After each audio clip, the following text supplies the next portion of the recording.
Welcome back to the Métropole Grid. My name is Andre. Thanks so much for tuning in. We're just going to do a quick check here. It is January 2026, January 29th. I think I'm streaming the wrong way. I think I changed some of my streaming settings, but not all my streaming settings. So I think I'm streaming in like 1440p to my server, and then my server is streaming at 1080 to YouTube. So two things might be wrong. Firstly, how's the bit rate? On a scale of 1 to 10, how smooth are my hands? You got smooth hands? Secondly, how long's the chat delay? As soon as you hear this, if you want to say something, I'm honestly not just like reaching for engagement. But let me know how smooth my hands are, please. Seems good? Okay, he's got the smoothest hands online. That's good to hear. Like 8? 8's pretty good. I'll take 8. We're not a Twitch shooter out here. How's everyone doing? I prepared for the stream 10 minutes before we went live. I'm stressed. Pretty smooth. Hey, Francie. I saw your comment on the last video where we played your deck. I'm glad you would have jammed. I think you definitely would have jammed. Seems fine. Good, good, good. Safer, we just getting started. We are just getting started. We are been live for 7 minutes. The opening song was 7 minutes 14. We didn't get through all of it, so it can't be that long. Highest quality option is 1080p on YouTube. Yeah, Thanos, it is.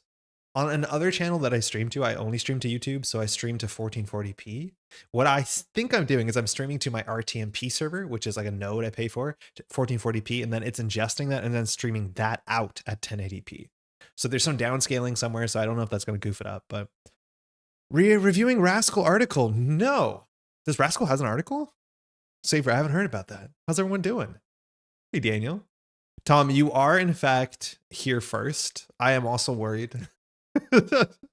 How's it, Crore? How's it going? Hey, SRN, how you doing? It's a good, Brennan. You good? Yeah, 1080p 60. Actually, that's usually higher than we stream, I think. You don't double encode on your machine? No, I haven't for a long time. At this point, I probably could. When I started doing this years ago, I didn't have the internet capability. I'm currently in the studio still on wireless, which is like super cursed, and I probably shouldn't do that. I'm on Wi-Fi. In the last studio, we're on wired, so it was a bit more consistent. At least I gotta catch a bidding. I gotta sleep soon. All right. Well, take it easy. It's good to hear from you. With the last time you were on a podcast, you mentioned specifically you were on Neon Static. Obviously team fight tactics. I think you gotta like sit me down and spend an hour teaching me how to do it, because I assume I'd want to try it out. Taking a night off from locals to hang with a wife. But now that the group is here, hold on. Rascal Radio. There's an article. Rascal is a tabletop. I was reading the blurb on it. Is there an article? Safer, what are you saying? I don't see Netrunner. These look cool. Happy to teach TFT? Heck yeah. Is there a Rascal thing? Hold on. This is from last year. This is February 19th. We'll DM you it? Okay, hold on. There might be something here. Yeah, we're going way back into the tank. Hold on, give me 1 second. We'll try and open it up. Rascal does cool stuff. The last Netrunner thing they did was pretty great. Click the Rascal logo at the top. Oh. Thank you. That was hard to miss. All right, this is written by Chase Carter, who I believe Chase Carter wrote the last article, if I'm not mistaken. Null Signal Games is keeping corporations fictional.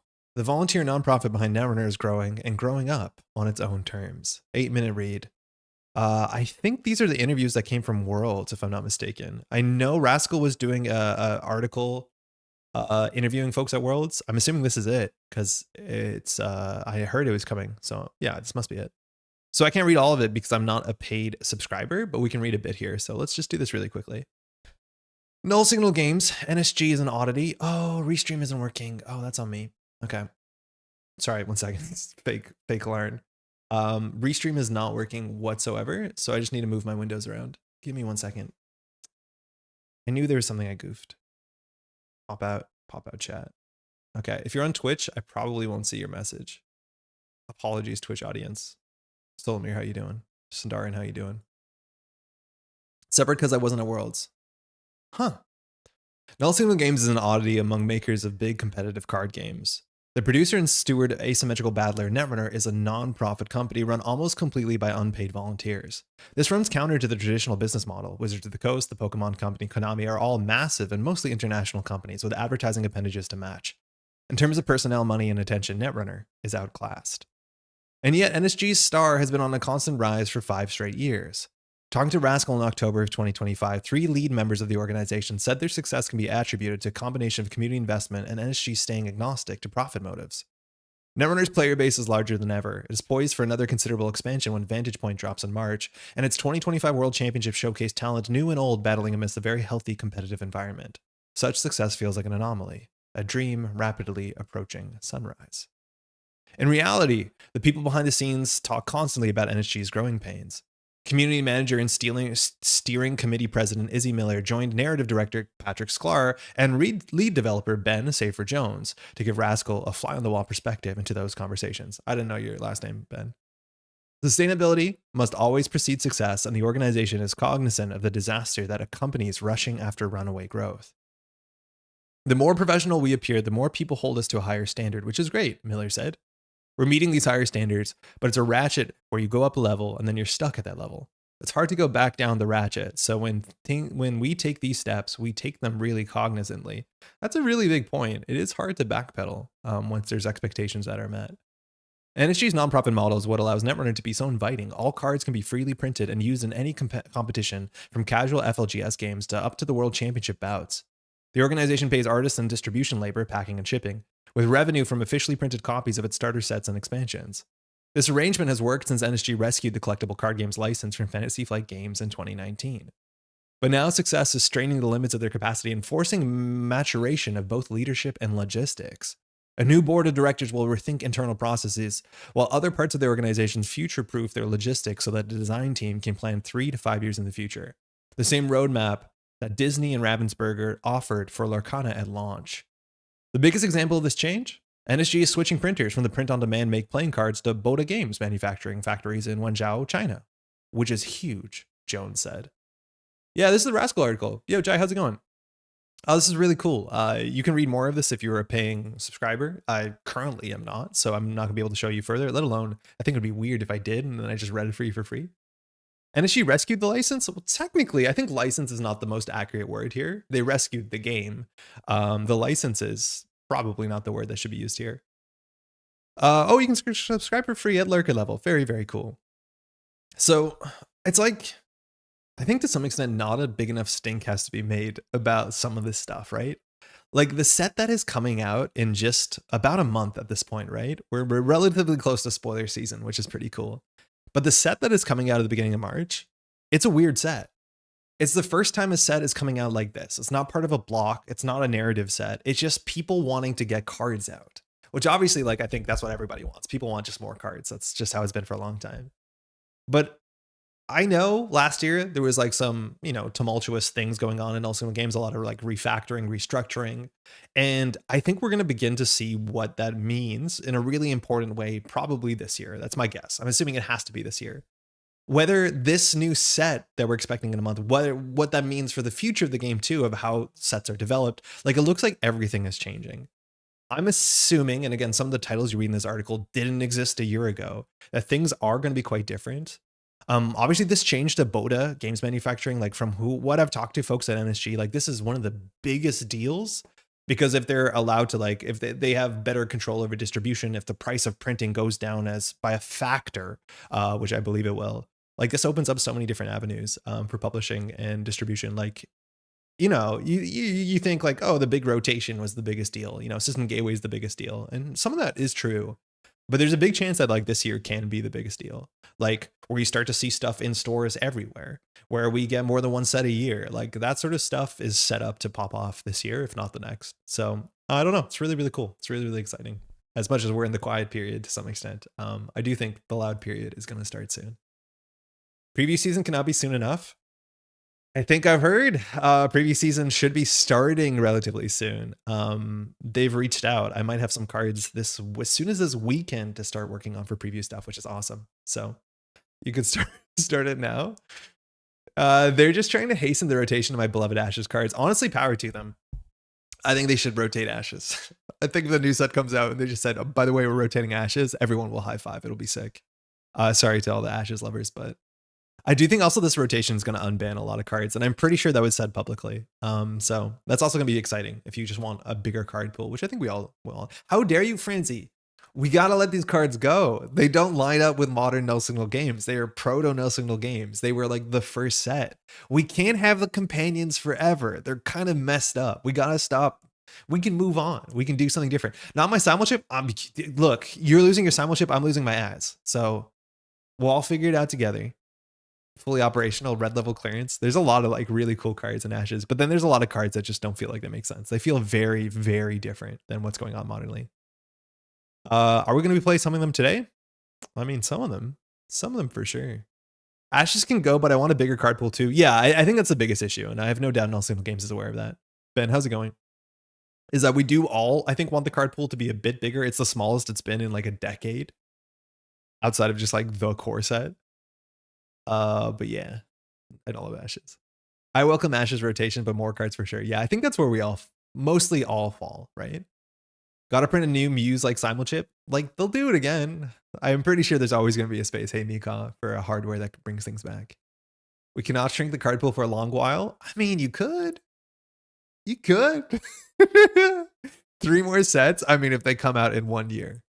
But I don't know. If they just like ban Hoshiko, maybe I'll be okay with a bunch of this. We're playing the deck list of the week. Big agree. Probably about the 3 more sets, huh? This is a deck that I'm really excited about. This is Pinsel's Ari deck. It's 46 cards. For those who don't know, Pinsel's been playing the game for a really long time. Won Worlds, if I'm not mistaken, at some point, playing some cool decks as well. But Pinsel is just a really great old school Netrunner player. He's been playing for a really long time and generally plays like weirder stuff. Like Pinsel was a big Geist player, which I think the two of us vibe on that for sure. I've also had some really great time talking to Pinsel. Last time I ran into him was at Worlds in Barcelona, and just like well articulate, very, very a thoughtful player, as you'd assume with the sort of pedigree and results attached to his name. He sold me, you know, chilling to think that with the set new records for smallest card pool size every time a new ban list comes out. I'm assuming we're gonna get a bigger unbanned list, right? One of the best runners can't still be the best runner for like 3 more years. No, I agree. I agree. I think she can go. I guess they could rotate Ashes and then pause if they have to. Yeah, that's what I mean. Like you can rotate Ashes and then not have a rotation next year if you really want to.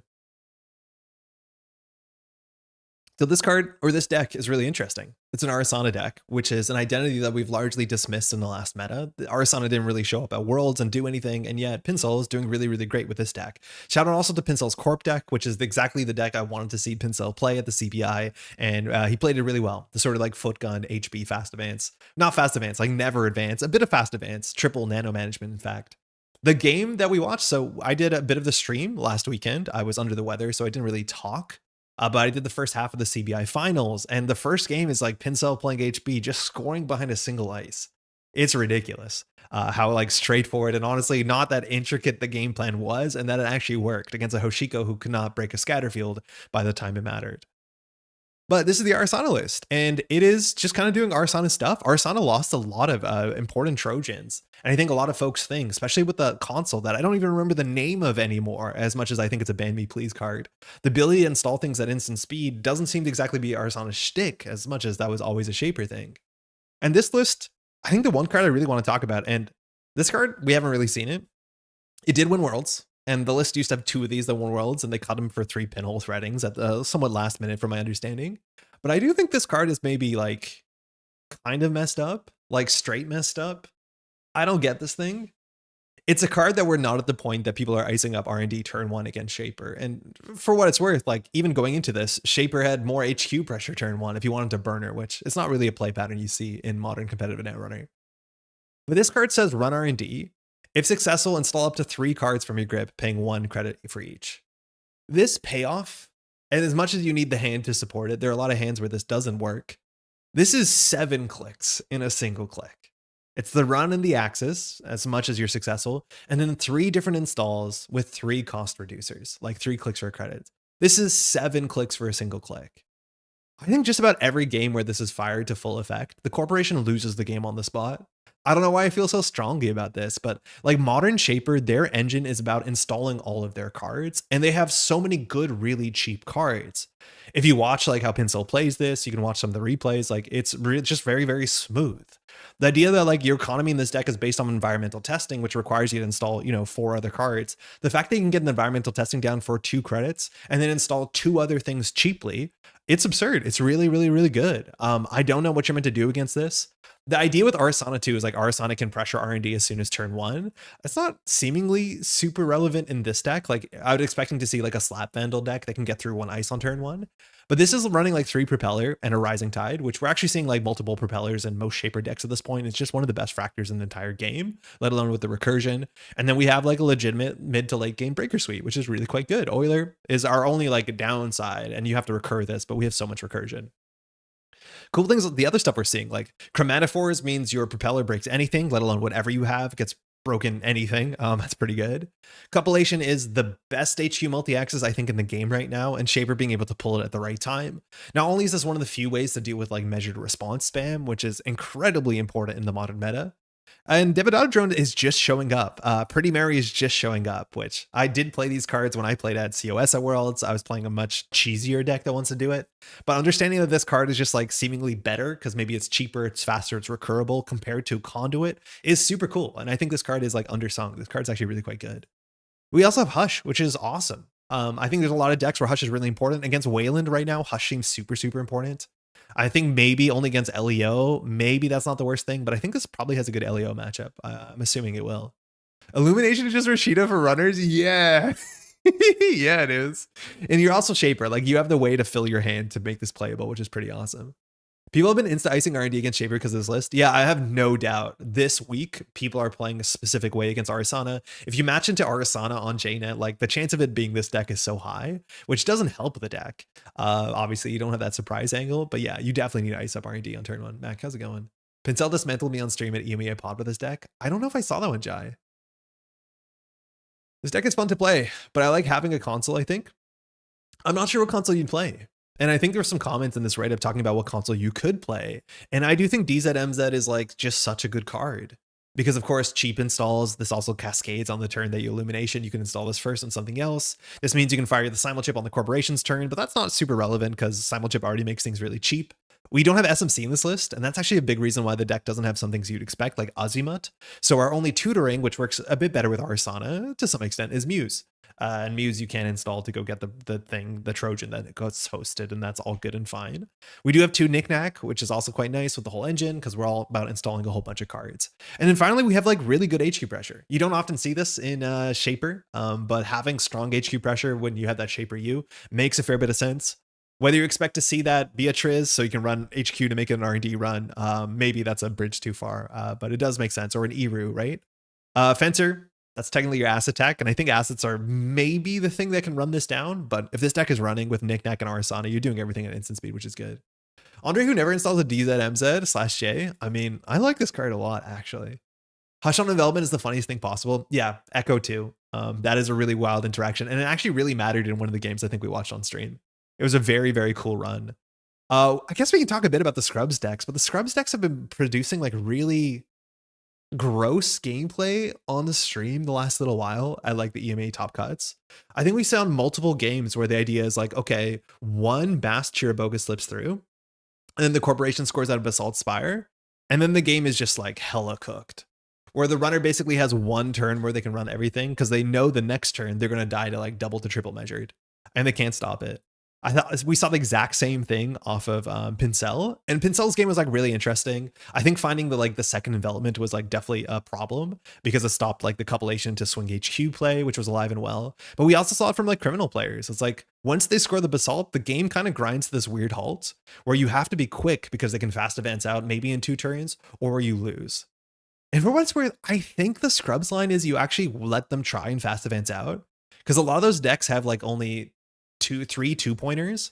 And so like scoring out by fast advancing seems a bit harder than I'm imagining it actually. Like it seems easier than it probably is, but dying to triple measured will just happen. And I think the only thing you can do about that is like compilation. Just find a measured and hold on to it. But yeah, it's producing a lot of weird non-games where it's like, oh, once this is set up, the game doesn't exist unless you can win in a single turn. Dude, did you see the MC reveals today? Metapher, I did a bit. Not too much of it. I think I saw some cool, like, the ally, what was it, Avenger Shield setup cards. I was like really busy today, so I didn't have the time to like grok the cards, but they looked really cool and I like the art. We'll probably talk about them on Sunday. Fueno works during illumination? Yeah, Filter. How's it going? Fueno works during illumination the same way that Cheswa technically does. It's a really cool interaction point because the run is successful when you're installing stuff. Same with like biobands, excuse me. That's probably more accurate. So that's a really nice line. Fencer also plays for illumination installs, so put double duty. Yeah, it's okay. Fencer's okay, but it's like, it's cool. It's weird that this deck isn't grabbing Azimut, but the reality is it just can't grab cards like that. To be fair, Cup doesn't even guarantee safety with the scored basalt giving lines for MR reuse. It doesn't, but it forces like awkward stuff where I think you have to cup an early MR, or you run archives to force them to like get the MR on your turn, and then you can run HQ and trash the MR. Like, let me be very clear. We have no answer in the format to that sort of play pattern. Like, there's just no good way besides having 16 credits. But the problem is like having 16 credits, it's really hard to not lose the board. Minstrel won the finals because people aren't trashing MRs. I haven't had the time to watch the finals, so I don't know. But I do think like I have not seen players hunt the MRs. I don't think I've seen play patterns where, and I'm not saying it's because they're not doing it right, but it's usually because they can't.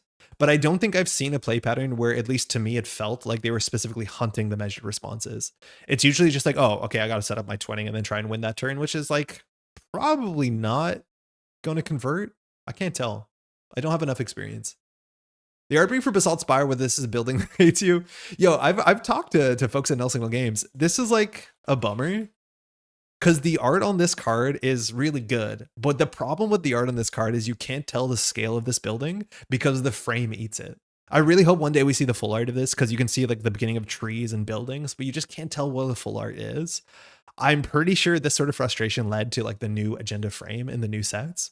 But this card, like, it really lacks the scale that it deserves, because this, like, you know, obsidian pillar, you can't tell how big it is. Yeah, exactly. Solomir, how's it going? Welcome to YouTube. Sorry you're being ignored over there. It does definitely needs like a banana or like a horse, but like an average horse, and they tell you like this is an average horse. Yeah, I don't know. This art is like, the frame does not serve this art well. Artworks despite that, I think it definitely could be worse. But I do think like how momentous this phallus is is more what is necessary. That was Def talked about. Yeah, I think I heard that. The first click jailbreak, sure, but there was a transfer where I don't know what they didn't. I don't know what that is in response to. Oh, to the Minstrel stuff. Minstrel had to have the straight nuts to extract triple MR. I don't think Tyrus could justify trashing MR on that board.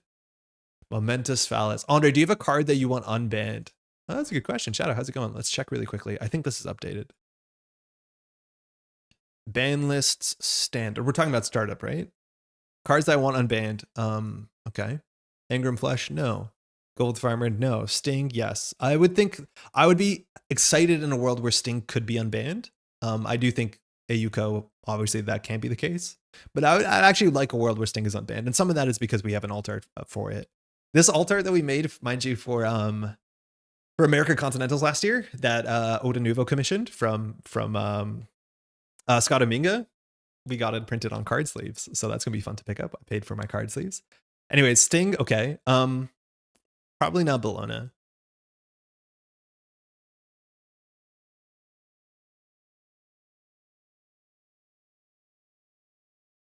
I would like be okay with Sandbox, but probably not. I think the closest one is Sting. I don't want to say Bologna because like I don't love Glacier NBN. I think it's important that NBN can do something, but Glacier NBN has not been my favorite. NBN's in a weird spot. Now on the runner side, Bagulter, the numbers are just a bit too absurd. DreamNet is probably the one I'd want to be unbanned, but I think you have to unban this alongside banning Hoshiko. How does this mess up the game? I can't tell. I do think it would give a lot of people more tools to deal with like tempo assets, and I think I'm happy with a world where tempo assets can't just like overwhelm you like that. Just running and getting cards, little and sometimes credits, I think is pretty sick. I'd be very happy in a world where Matryoshka can be unbanned, but for that to be the case, I think breakers have to be better overall. And having this like what used to be a pretty clumsy solution is not the best solution. So maybe we're in a world where that's the case. I'm pretty sure at some point Deep Dive will be unbanned. I think we just need enough like Deep Dive tech cards. I'm not a big Deep Dive fan. I want to be very clear about that. But if we get like a border controller, Crisium Grid, and every corporation feels like they have a way to interact with a Deep Dive in a clever way, I think Deep Dive could easily be unbanned, but I'm not happy about it. Banhar. I would want not Banhar to be unbanned, but a second Banhar like card. Probably some text that is a bit more like, I don't know, specific, like the hippoification of Banhar. I wish we could counterplay Banhar a bit, like first ice approach, not encountered. No. Honestly, yeah, I wish Endurance was playable, card's sake. I'm okay with that daily cast. That's it. That's my list. Banhar 2, ban harder? Yeah. But like if there's counterplay, like, so to be clear, a card that was for a while very, very hated and then eventually just became irrelevant is Hippo. The cool thing about Hippo is that there's this mini game associated with Hippo. Corporations have to play around Hippo. In fact, a Worlds was won because of a very cool Hippo, a Hippo bluff play.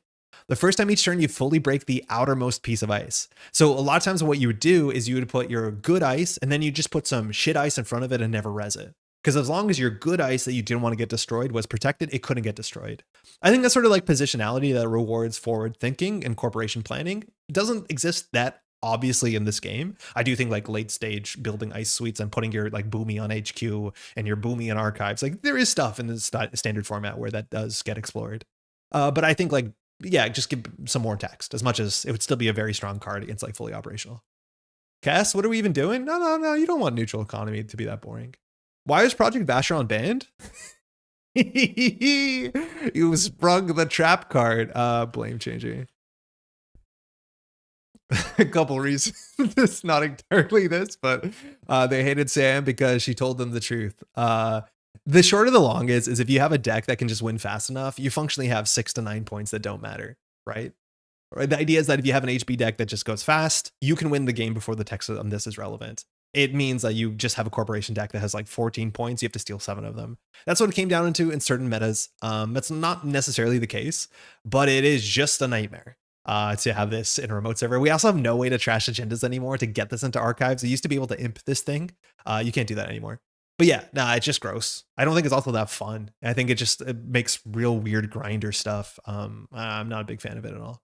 Vacheron's the top 3 most busted cards ever printed. It kind of is. It's like this card would be fine if the game was slow. But the thing is, as you see in modern Netrunner, the game is not that slow. It's sped up from what it used to be back in the day. If this was back in like 2013, it would still be a really good card. Don't get me wrong, but it probably wouldn't be banned. Yeah, this card's gross. I just hate it. just don't like it. Play Stargate though. Unban Deep Dive, but your opponent gets to kick you under the table. I mean,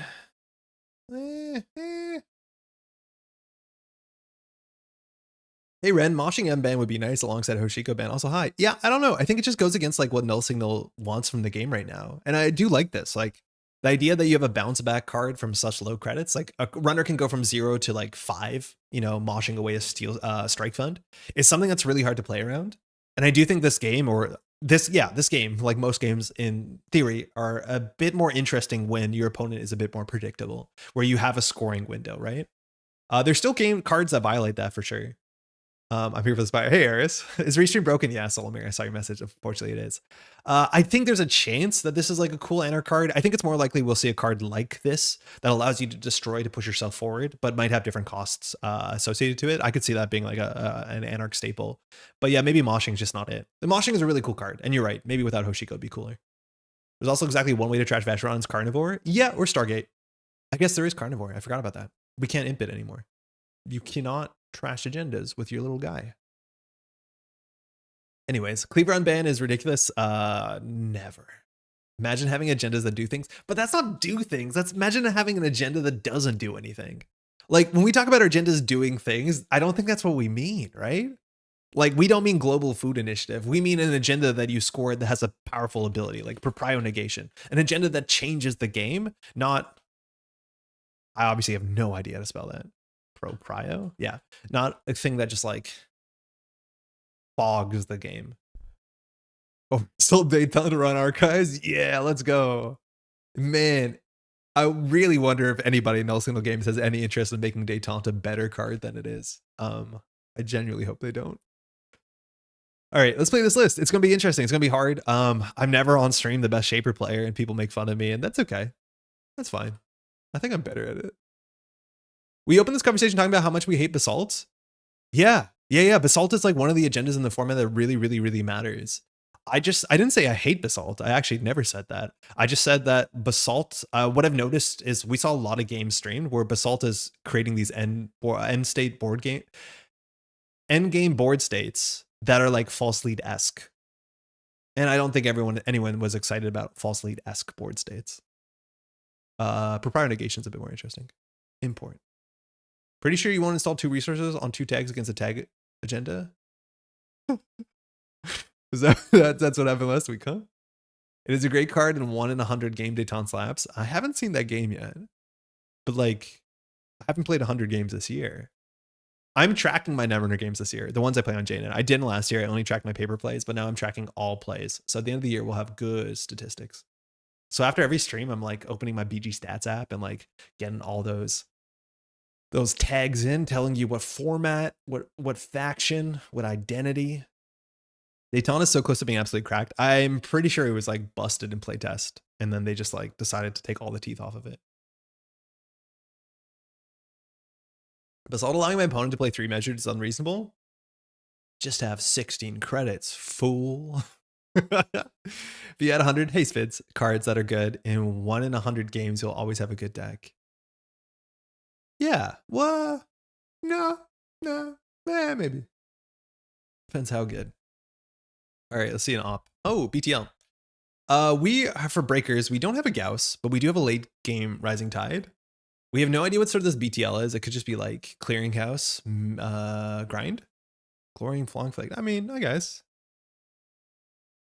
Best of luck, have fun.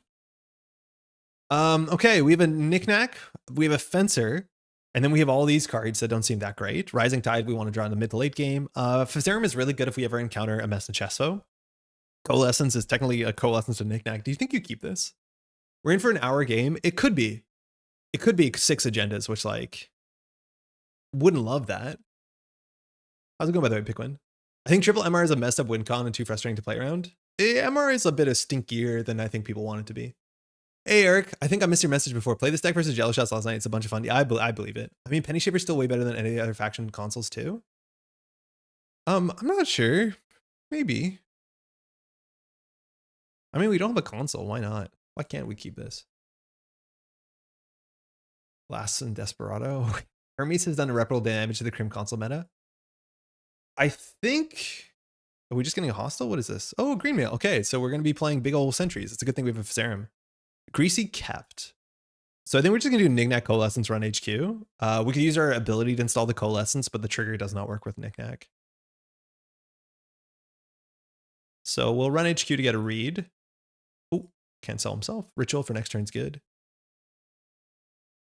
We, in theory, could have installed something. Huh.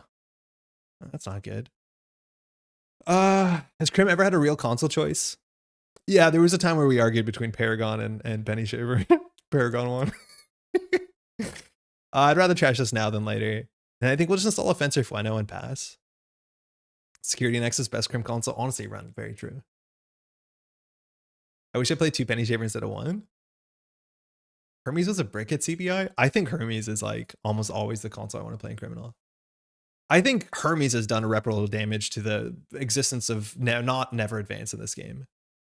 Like, show me a corporation player that wants to install advance of 5-3. It literally does not happen. Something that's just like Hermes damage. All right, they didn't do too much. All right, we have Sure Gamble, Paladin, Puemo. We don't have a knick-knack target. We can always knick-knack the first Rising Tide. It's like obviously not a huge play. So I think we just do draw, gamble, Pally. Yeah, that's a good draw. Drawing a bit more aggressively in Shaper rewards you because this is not Diesel. You want to start your turn with it. Manually advancing in general is kind of old and busted. Yeah, it is. It's unfortunate. A bunch of it is like Seamless Launch is way too good, but like install advance is not a play you make in this game anymore, besides this matchup. And I think that's unfortunate. Okay, so we can just install the Propeller and then run this with Fizerum. Ideally, we draw into something we can trash forward, but we're assuming this is going to be either a wall-to-wall, which will trash for 1 credit with Fencer Fueno, or it'll be the Antil Excavator. So I think we can get greedy here. This is what I'm not 100% sure of, is how we're meant to knick-knack. Like, we want to do environmental then do Muse into Coalescence, and then run. If it's a barrier, we can let it end the run. The best case scenario would be a Messna Chesvo, and then we actually Fizarium it. But I think we need to get these down in this order. Not a job. Kind of cool. She does this because she wants to. So we'll install this. I think we'll go for a heap. We'll take the money. And I think we'll just run last click and see what happens. If it's a barrier, we'll probably just bounce. Bangoon doesn't need to be concerned. My favorite thing about Bangoon is that you don't need to be concerned. That is the one cool idea. Knick-knack the first rising tide. I have some news that might save you from despair. What? What, Croy? It's a Pharos? Oh, shit, we're tagged. Okay, so I think we're just going to propeller this. They spent a lot of money on it, so we're just going to propeller from hand. We're going to use most of the propeller anyways, so we're going to lose part of the propeller. Oh, well, you know, sorry. The first rising tide is in the first fractor. I know, we'll silent chip it back. That's what I meant. Oh, that's a good steal. Fencer Fueno, she's angry. I honestly don't think we keep her around. I don't see us using this in the near future. Like, I hate paying for this card. Next turn we have, let's try and pay for it. We still have 3 Illumination in the deck and we have a Fizarium. I want there to be a reason to install agendas and let them stay advanced for a couple turns like that is in Oaktown. I'm pretty sure we saw a spoiler card where that's going to be the case. Keep her around for Glory Illumination. I think that's the play. So I think we just use Simulchip and run this back. Like Simulchip gives us 9 credits. We can run this back and then we can just Simulchip the Muse, which will trash. We can sell Fencer to KK. Honestly, yeah. Yeah, that's actually kind of funny. I think we just run it back. So we install this, gain 9. We run server 2. Like, this is so sick. We Muse for it. Okay, we now can Simulchip that propeller back or install this propeller. We'll just Simulchip it back, I think. Oh no, the best fractor in the game. Triple advancing this is annoying. I guess this could be 4 damage. SDS, okay. So now we have to play around measured. They tried to jam again. We do have to play around measured. We have 11 credits. Fencer Fueno's really upset. So we do Nuka draw, puts us on 3. I don't think we're paying for Fencer anymore. We could run HQ for single. We know, what do we know about the hand? Nothing. I think musing for was correct. Oh yeah, you're right. I think we're meant to Simulchip for the Muse. Yeah, I think you're totally correct. Because then we have something to knick-knack. I think that's totally correct. When you're playing this deck, you want to be grabbing the Muse more than you want to be grabbing straight the Simulchip. I think 2026, I can't. When you break through 7 cost dice for 3 credits. I think we'll just draw up. We could use this now, but we're in no rush. I think we'll just credit, and I'm not going to pay for Fencer Fueno. Buff.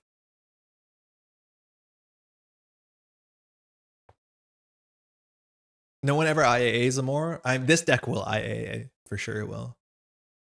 Nuka and chill? Yeah, it makes us discard a card. Like, are we just going to do this again? I think we are. I fear we are going to do this one more time. I think we just do propeller run.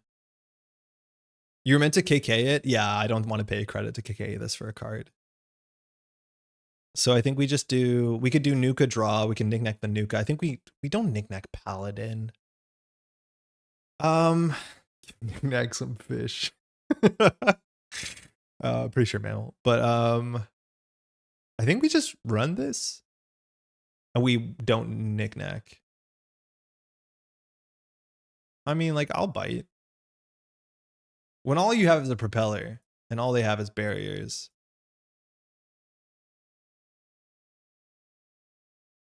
Oh, okay. That wasn't that long. Hey, GG. Yeah, propellers for days. Thanks for the game. We had another propeller in hand with the Simulchip. Yeah, I mean, res 1/7 cost dice. I get why they want to push behind it. World's fastest BTL game, and I played slow. Like, you saw how much that turn took? We did an Illumination, but like, we were a well-oiled machine. Hey, cheers. All right. Yeah, propeller's pretty good, huh? Forgot Pharos does nothing. Hold on, it made us break it. I was going to bounce off of it, but we didn't. And I'm glad we didn't, because that above the law would have ruined us. Corporation is not correct. Give it another try. Yeah, propeller's kind of messed up. Kind of good. Hey, stratagem. What's my completion rate? Can I see it? Oh, 100. He's good. Yeah, 3 turns in a row. Pharaoh's breaks. Oh, RH. Okay, this is going to be more interesting. They're on 49 cards, which I think means they're on the Proprio Negation version. They mulled. This hand looks very reasonable. Thanks, you too. I don't have that much experience against like Jinteki Glacier, but this hand is very card draw heavy. But I think we're going to keep it. We definitely want to be running archives. We need a Muse to face check because any of the sentries and code gates, we Phaserum. Any of the barriers, we Propeller. Should be okay. What's better, Propeller, Lady? I think honestly, Propeller. Okay, Hedge Fund Ice. So no Flippy. A Kingdom for a Lady. It might be Propeller. I think it's Propeller. All right, so they mulled. So HQ is probably worth taking a shot at. We don't have good shots here. Like we have no good run events. Never mind. So this is what I don't know what we're meant to do. Are we meant to like hard illumination this turn? We can install Phaserum. Sorry, we can install Paladin Coalescence Nuka. Like, do we just illumination? This could be a barrier, which would suck. So like the other options, we just prepare. Like we do Nuka Paladin, and then next turn we draw with Nuka and then illumination. Yeah, barrier seems pretty bad and not super uncommon, excuse me. The other options, we can just do run HQ Paladin or that actually in the other order. Hansei. They didn't play the Hansei that turn. That's weird. They probably want to ice HQ or they have points in there because they could have Hansei when they hedge fund. And that's usually like, you want to do the Hansei. Yeah, that makes sense. Okay, so 16 cards, they can res anything.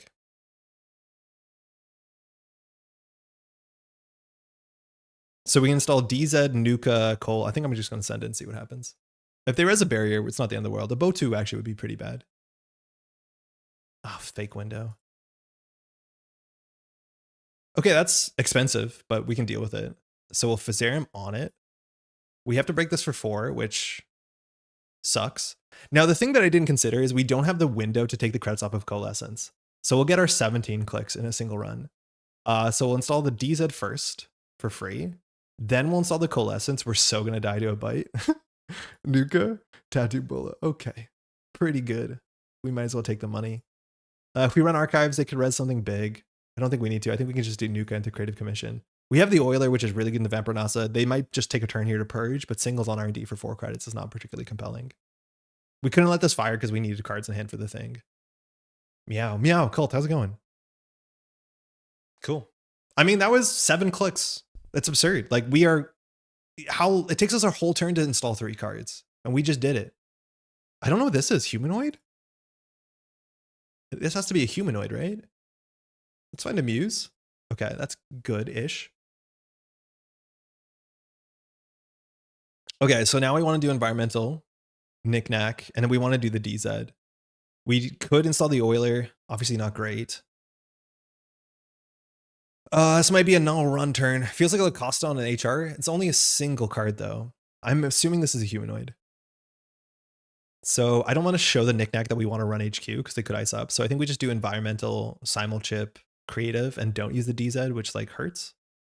Also could be a virus. NV chip run too. Yeah, I guess that's an option. It doesn't use the knick-knack, which maybe that's fine.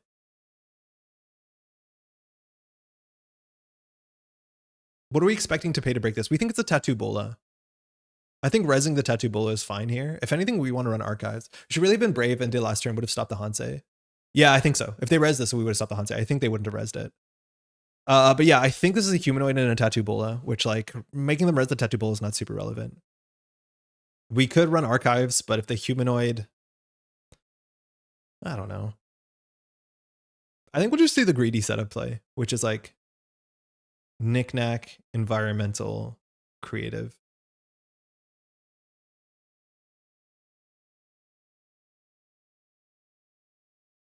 Let's see if it's a humanoid. That's the worst case for us. Or if they seam us out of 4-2. Regolith. Okay, shit. This deck doesn't have Pinhole. That's an important target. Okay. I mean, okay, this is the downside to this. All right. So we can do simul-chip run the remote, last click. If it's a tattoo, we'll let them fire. Oh, but this draws too many cards. I don't think we deal with the regolith. I think we just do simul-chip, sure gamble. Yeah, we'll probably okay. It has a couple? No, it has no pinholes. It has to generally run things. So they do like big money. I'm assuming maybe a Michael Webb saw her illuminations. I do think we can consider running HQ here.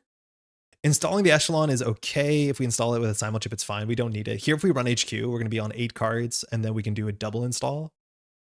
I don't want to lose these to damage, but I don't think we do. So if we draw, we can throw out illumination. Yeah, we'll just run HQ here. They have to have an agenda. They've gone through, again, 13 cards.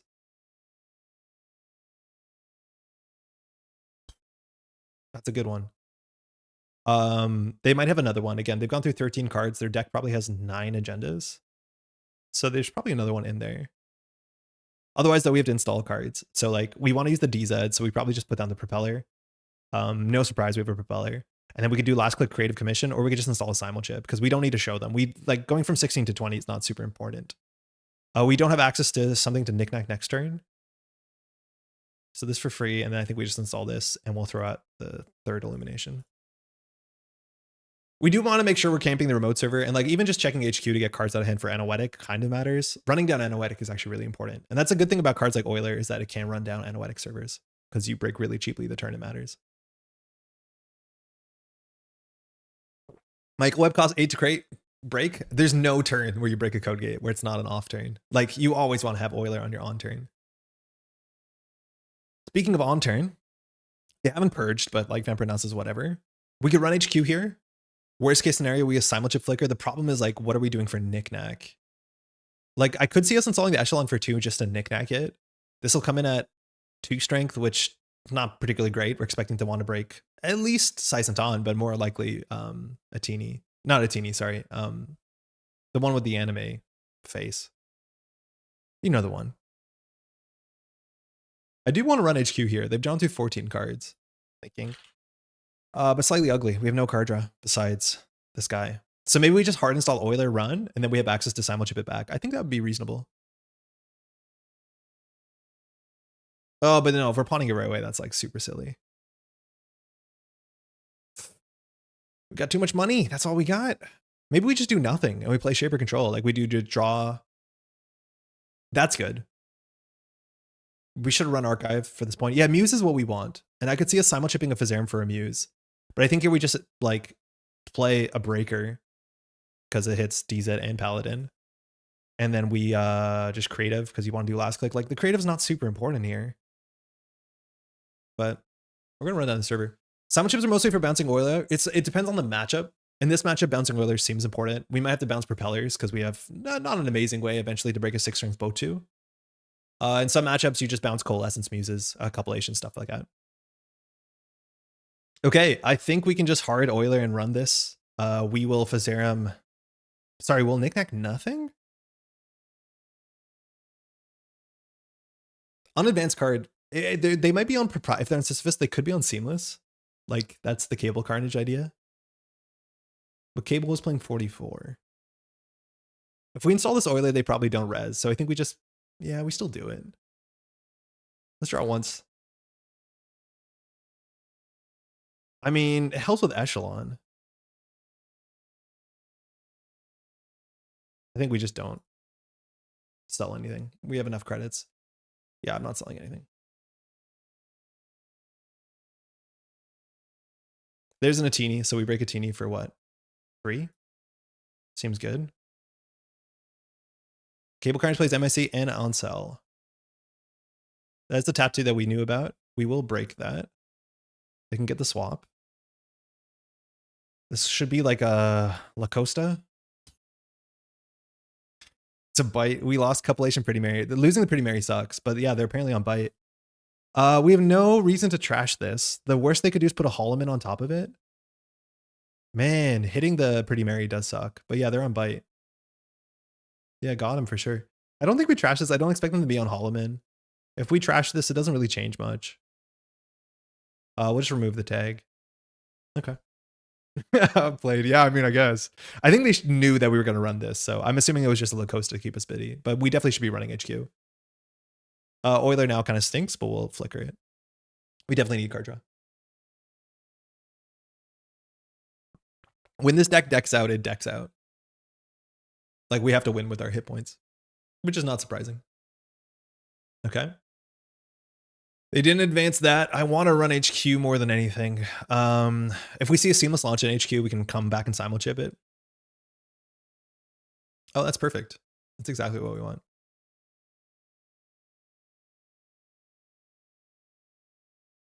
Cool. Second knick-knack, whatever. So if you res a code gate, that's the worst case for us. It's a Sai Santan. Okay, perfect. So that's some credits. We might swing our archives here. We obviously have to break this, but they do seem to want to hurt us. This could be a Mitra deck. Shouldn't we trash Feels like giving them a possible face down on install? Are we afraid to oppo? You're right, it is a face down card. That is something that's worth something. A teeny, okay. I think we can run archives here. If they res a big code gate. No, they probably could res on archives. Like this could be an Afron deck. This could be a Cloud Eater. Cloud Eater is gonna be expensive, and we have to take the 3 net damage, I think. Which means we would die to Fuji Axis. Losing Pretty Mary actually does suck. If they lose a Cloud Eater, though, they are bankrupt. I think we'll just keep drawing. That turn we might have needed to simulchip, but I think we're gonna have to simulchip for an Oiler. Uh-oh. Oh. Okay, now we'll run archives, click 1, I think. So there's points. Regolith and a face down. That's probably the bite.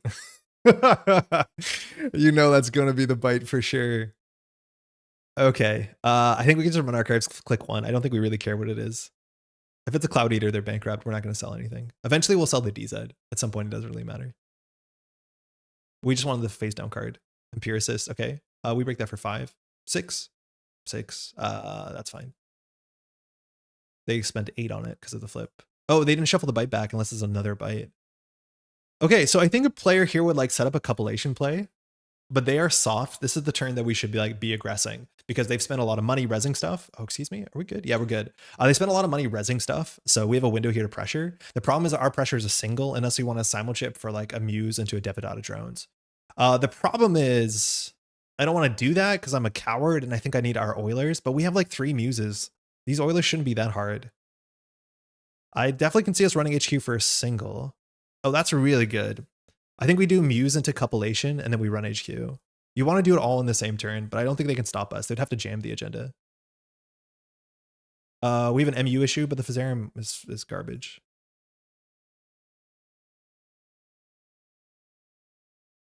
We need MU to Muse? Yeah, no problem. So we'll just get some hits in here. They could bite us. Literally. All right, it's been since Democracy and Dogma since I played. What did I miss? There's this new thing called No Single Games. They've been making cards and doing good stuff since. So you've been missing a fair bit. The game's like kind of the same. We'll just host it because it's a card.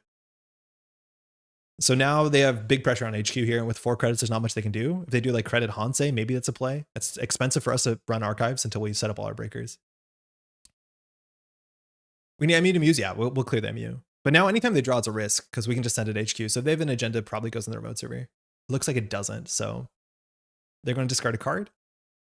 Ant in a cup. Ant in a cup. All right, we're going to sell the Muse on the run-in, right? Right? What's the best draw here? I think we just lose knick-knack here. Yeah, bummer. Maybe we sell the propeller? We still have 2 more propellers and a rising tide. I think we do just sell this. Echelon's still good. Anyone familiar with this deck? How is the Wakefill? I haven't played it yet. Maybe really good on this board set. Illumination? It's not really that useful. Like we don't actually need to install 3 cards here. And it's kind of expensive at this point. Mind you, you can also use Penserfano on this ability, which is cool. Charlotte, Rego. I mean, now we're bankrupt. So next turn we have 2 credits waiting. The second DZ is like fine. We definitely want environmental testing before we start playing these cards. That's the issue. Like we have 2 environmental testings in the bottom 14. And we definitely need to find them before we start installing too many things. Weren't we expecting they would jam if they had something? Yeah, maybe actually. Maybe you're right. Maybe the logical conclusion is they would jam. Okay. So we can install something for a DZ. So we can just install the propeller. And then we can just click for credit. We can install the simul chip. It doesn't really matter. I'll just take our money up. Yeah, drawing for NV testing is the most important thing. So I'm going to try and not play these cards until we find the NV testing. We could have drawn once more and thrown out a knick-knack. That actually was probably pretty fine. If they had an agenda, they might actually have thrown it out and said that we're not going to check archives, because we're not going to check archives because they're correct. Yeah, that was probably a bad cup. Even we maybe wanted, like, this is the thing is I don't know in Shaper in this matchup how aggressive we should be with our simul ships and our muses. Because like cupping back this turn is like probably makes some amount of sense. This ice for 3 credits is actually like pretty good. Shout out to Boitada. We can run HQ for a single for 3. Seems a bit expensive. I will do it. What did we see? We saw ice, ice, ice. No, Charlotte, Rego, trash, trash, ice. We can always get stuff back later. Yeah, we definitely can. The question is how many times do we need to break code gates on good rate? We haven't seen any 5-3s yet either. I'll draw for environmental testing. That's good. So HQ for a single seems really expensive, and we still have 2 environmental testings before we play these cards. So I could see us like clicking for 3 credits. But this does only cost us 1. That's good. I think it's Muse Coalescence, is my guess. Oh, I just broke for 3. Did it work? I don't think so. Did I just lose 3 credits? How would I start the turn on? 8? No, this is good. Yep, that makes sense. That's terrifying. You do want to cupulation that. The ID ability isn't doing much here. No, it's not. But this matchup is much slower than like having to jam against PD where the ID ability matters a bit more. Like the way that we're playing this, we're playing like we're a Magdalene deck. I'll be the first to admit it. I mean, I don't know. I guess we still hit the environmental testing with all our simul chips. So maybe we can still afford to do this. So we technically have 6 cards in hand because this knick-knack doesn't matter. That means we can install the DZ for the Paladin. We probably want to use the DZ so we can install the Rising Tide. Does it make sense to DZ into Muse into Muse Coal? It does, but that's like 3 installs before we find our environmental testings, and there's 2 in the bottom 11. I'm trying to like edge. I don't want to do that until we find our environmental testing, because that is like, you know, a lot of installs at once. Maybe we should just like, I don't have enough practice with the deck to know whether we should just bite the bullet or whether it's important, like integral that we find our environmental testing before we commit a triple install. I feel like it kind of is. But this goes from 6 to 5, and then we can click for a credit. That's fine. With Chips Me's Leaf Knack, we'll probably proc it, no problem. Yeah, I think that's reasonable. So we'll do this, and then we have to use the DZs. I wish I could stack them. I guess you can. And then we'll do Muse into Coalescence, because this is free. We'll search our keep, and we'll get a Coalescence. It actually might be right to get a cupulation here. Just keep the flood. What happened to the Maggie anyways? Did she fall out of favor for some specific reasons? No, Maggie won the CBI actually. A bit of a spoiler, but Magdalene ended up winning the entire circuit breaker. All right, we have to consider running this. It could be a bite, but we know that they're on Seamless. So we have access to Euler, Echelon. We can get up to 5 strength, but it'll be expensive. So we can install a Rising Tide.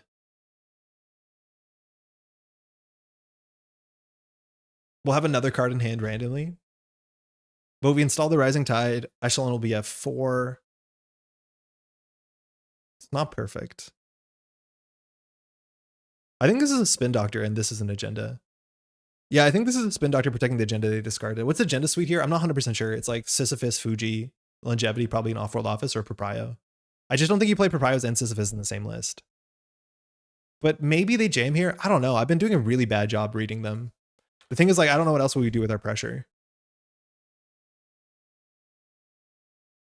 Time for R&D digs. If dig is a card, technically 2 cards. Yeah, maybe. Okay, now we have to run. So we could do Devadatta, run R&D, force some reses. If they don't res, it makes the remote servers a bit more attractive. But the issues with Vampranasa is like very expensive if we don't flicker this. If we flicker, it's 2. The thing is on the turn, we want to run this and this. So maybe this is another setup turn and we do nothing. Let's draw for an environmental testing. At least this is plus 4 credits.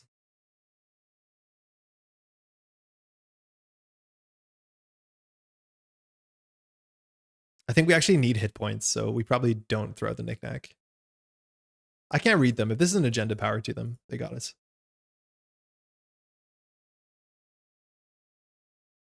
All right, we're built out. Don't you advance that card. Nice. Nice. Nice, nice, nice, nice, nice, nice, nice, nice. Okay, now it's scary. Now it's scary. Now it's scary. Now it's scary.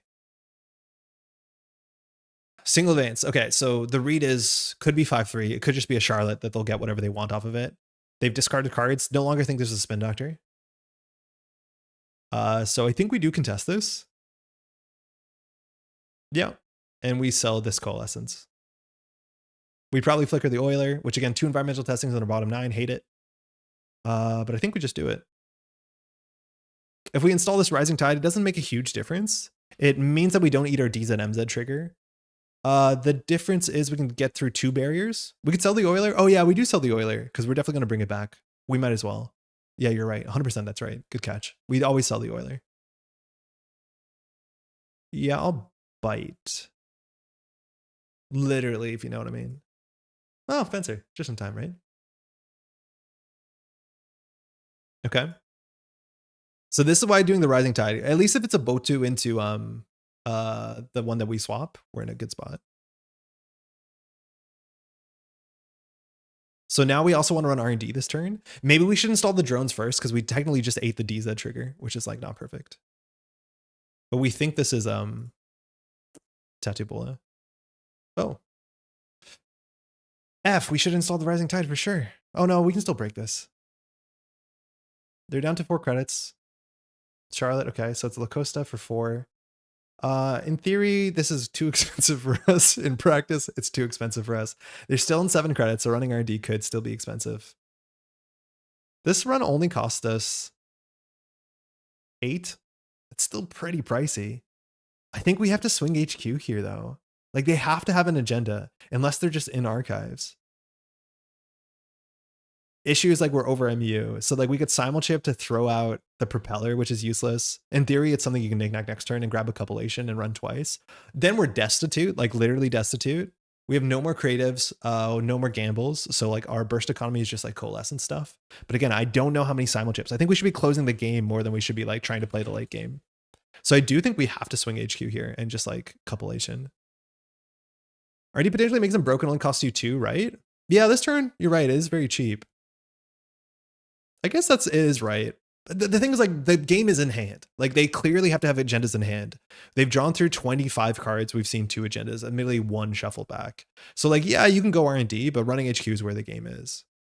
So like, yeah, it's cheap, but one thing we can do is actually we can make this entirely free to run if we instead go and grab our what's it called? The thing that changes it. Well, you know, the one with the squid on it. We could squid the Sisenton and break it for free with Oiler. It's like probably not a good use of Simulchip. If we top decked it, it would have been sick. We probably would have done that. Install run. But I think here we have to either get a Wake or compilation. Yeah, bottom of the deck is Wake, 2 environmentals. Chromatophore, say, yeah, Cephalopod, how's it going? I think a single is too expensive. This stinks. It is stinky. And running archives is 6 credits. I don't think we do any. Trust have to chime in with a name. I know it was like totally engagement bait. I think we do nothing. I think we click 3. We've wasted our DZs. We've knickknacked. We paladin. I think we just click 3. I'm not gonna say I like it. I don't. But yeah, the single run on HQ is a bit too expensive. And every turn now they can push a remote server and we have to run it because they have seamless into 5-3 until Acosta. And unfortunately, yeah, we had to run HQ that turn. What are we doing? Because there's no shot we run this again this turn. I don't believe there's nothing in hand. I think we need to cup the seamless in hand. And then they have to slow roll this, which actually doesn't change the game that much. So either we get rid of the propeller or the coalescence. I think the coalescence is more important to get rid of our MU. And then we probably simulchip back the compilation. That will open an MU. Yeah, it will.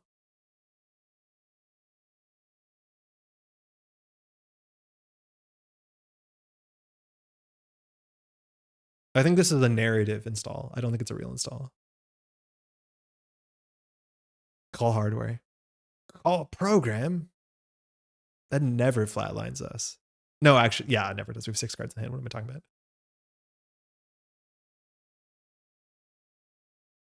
This also ate our install trigger off of DZ, which sucks.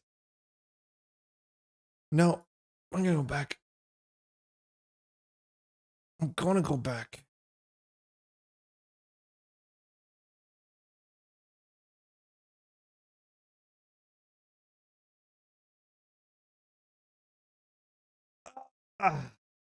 Hate this. Is there an agenda in archives?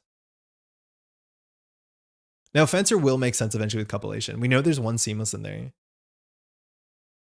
We're tunnel visioning? Yeah, but the agendas have to be in there unless they're in archives and there's a spin doctor. I think the turn that they drew up the 6, they discarded an agenda. I'll save the replay. We'll double check. I'm pretty sure they did because like we can't afford to check it. We should check it though. We should have checked it 2 turns ago.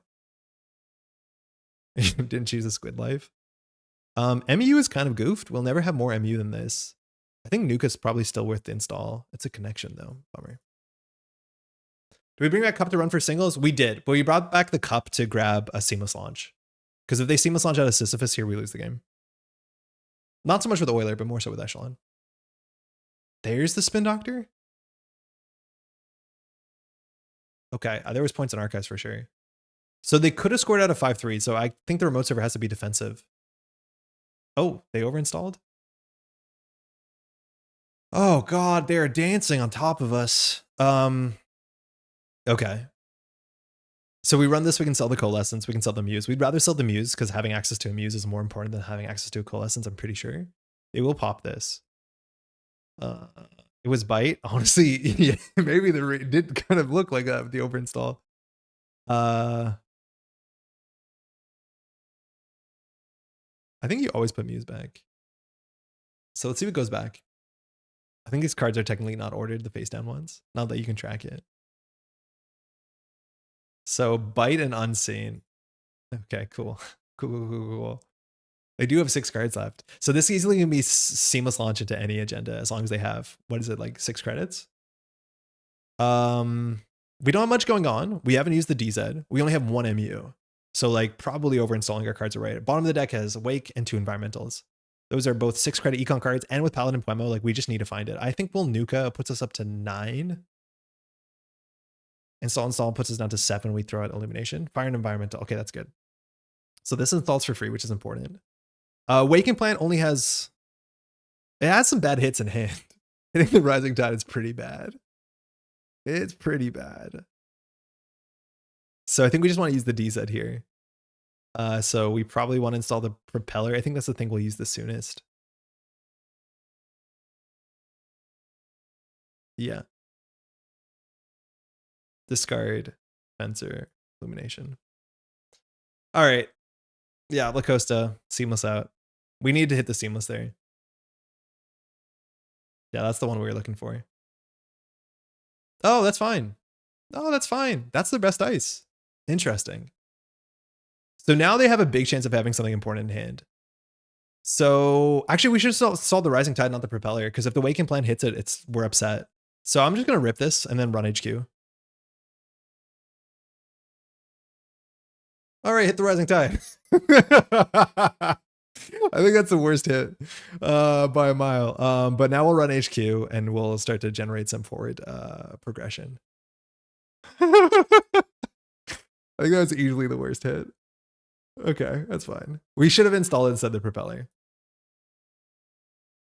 Yeah. Breaking the Peer Assist for 3 credits is actually kind of important in this matchup. What are we doing with breaking it? Fuck this thing. Why is it this thing? I guess we're still going to sweep. By the way, don't look at her credit pool. It's not important. Do they really not have another agenda? Is it just always in archives? Cloud Eater. What? What?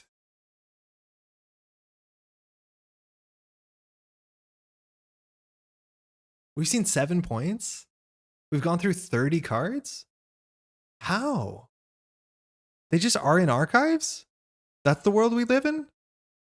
The thing is, we no longer survive, because if they just top deck an agenda, which they will, it goes in the remote server and like, again, look at our board state. It's bad. I guess we have to muse to fire all our stuff. Issue is if we muse, we can't install a coalescence this turn. Because we're 1 credit short? Oh, that's bad. Ooh, that's bad.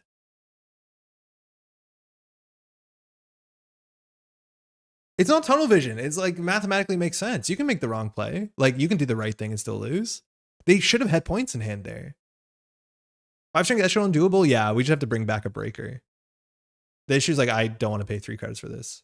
There have been 2 face down, shuffle back, longevity, and spin, assuming 6 points were not too far off expected. You think they overinstalled an agenda to do a send a message? Like, I can't imagine that. I think 1 face down, shuffled back was an agenda, which, yeah, that would put us at like saying 9 points, which is what we expect. But the second one didn't seem like an agenda. I'm going to be very interested to see the replay because I think they are just doing exactly what we're not expecting. And they're like outplaying us really bad. Yeah, Muse is free, but the coalescence cost 2. Wow, that sucks. We're losing a lot of value this turn. I think we just click for credit. Our bottom card is environmental, and I don't know what the last card is. Yeah, this sucks. They're going to top deck and jump. I think the bite they overstalled is still in archives. Yeah, I think that makes sense, but that means they only shuffled back 1 agenda. I think on the turn we threatened the cup, they discarded an agenda saying you were not going to run archives, which like, it was a hard call for us to call. I think we did not prioritize getting our echelon up. Muse coal pops environmental. Yeah, but we can't install it. We just can't afford to install it. Second ice. Okay. We're going to run RD and win in a single, right? Because like we installed the Muse, it costs us nothing, but the coalescence we have to have 2 credits for. Because we had no Paladin DZs on the Muse. So I think we just run R&D here and win, right? I mean, Waking Plant with Pretty Mary is actually really cool. So they need 3 credits to score out. So Tattoo Bola is probably here, which in theory we could hush it, which is kind of fun. So I think we have to Muse for Coalescence to get money to do the contest here. I don't think we have a Devadatta time. Well, we actually could just install Devadatta with Ari, but like seeing 1 more card this turn might not be important. So we'll go from the heap for the coal, gain 9. Back in it. Okay, so we can do Devadatta run. We're over MU, so we probably don't. I think we just see 3 cards. So we're expecting this to be a Tattoo Bola. I think if they Reza, we do hush it because that obviously hurts them. We do want to enact a bit of pain because then they also can't hit bite and then we lose. That's fine.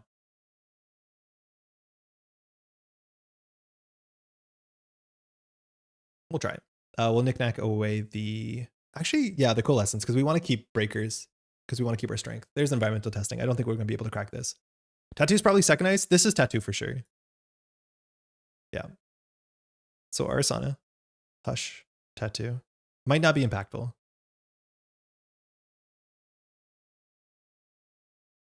This is the only ice in the deck unless you want to deal with the Botu threat text. What do they call? Event? We do survive it. I don't think we're in Desperation Row yet. Ah, another Tattoo Bola. We could walk away here. We also going to like move the hush. There's no shot we simul chip a hush here because it's like very valuable, but we could actually like just shuffle the hush over. Oh no, we've trashed something. We can't. We have to keep in mind when we install cards, we sometimes want to trash cards. All right, they got 4 credits. Or technically 2 credits, right? They're still on 5. Now this thing is an issue. Oh, I didn't consider this at all. This thing we should have, when we installed the Muse Coalescence, trashed the Oiler. Because now, yeah, I messed up. Because now we have to break this for 6. We can let's part of this fire. We don't want to give them 2 credits. We don't want to give them card draw. 2 net damage we don't really care about. This breaks 2 for 2 though, so it's either half or all. I don't think we can afford to break this, let alone we can't shuffle this. Yeah, we messed up. We definitely messed up bad there. It's okay, we'll see 3 cards. Farts, farts, farts, farts, farts, farts. 2 net dice to bite, yeah. But they wouldn't fire it because it'd be rude. Where the hell are the agendas? There's 1 agenda in the remote server. That's all they did on their turn, right? Install credit. Oh, credit ice probably. Yeah, that turn sucked. We could have made that turn better. Oh, they drew.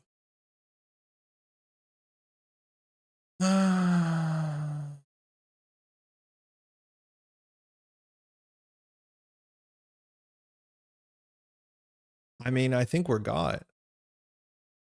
How do we win?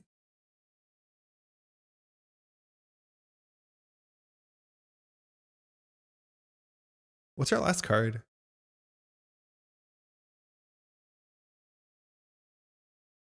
Yeah, we lose this turn, I think.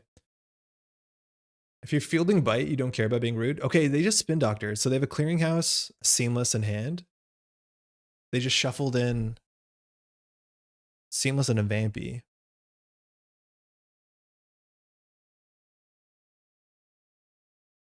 So most likely this is a clearinghouse. But if it's an agenda we lose, there's no way around it.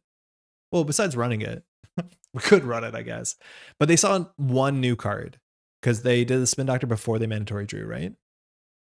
Yeah, so this is an unknown card. Otherwise, I think we know every card. Yeah. The only thing we could possibly do here is like Deckbuilding drones run R&D. This could, in theory, be a Cloud Eater. If that's the case, like we just draw once and let it fire. The only chance we can win is like seeing 2 cards in R&D. Because running this is not sustainable and has a chance of being a clearinghouse for sure. The cool thing is like clearinghouse kills us on 1 meat damage if we go down to no cards in hand, so we can lose to that way. 100% they just put agendas in archives and I did not figure it out. So if we do Deckbuilding drones, we install it for free. We have to trash a card, which means we trash the Oiler probably, but we might as well like sell the Oiler. So if this is the last run of the game, we can just install Deckbuilding from hand. This Tattoo Bowler we break for 1. Saisenton. If this is a Cloud Eater, they go down to 2 credits, which is good. We technically can let it fire. I don't remember what Cloud Eater does. It was a spoiler card for this channel. I think it says trash a card, right? It says trash an installed runner card. That's not actually that impactful. We died a bite, but no, they won't have money. Yeah, it's not super impactful. Because we're going to Deckbuilding from hand. I think we just send it. I think we need to be able to take the 3 tags. That's fine. So I think we just run R&D here. We expect to pay 4 for this. Oh, no, we can't have to break Vampire Nasa, which we break for 2 credits. So we need 3, 4, 5, 6. I don't know what this could possibly be. That would be an issue for us. Which is obviously like a super cursed thing to say. Because if it's a Botu, we can't break it. Botu requires a couple counters. Is this our last muse? Last muse is... The last card in our deck is a muse. Oh, that's interesting.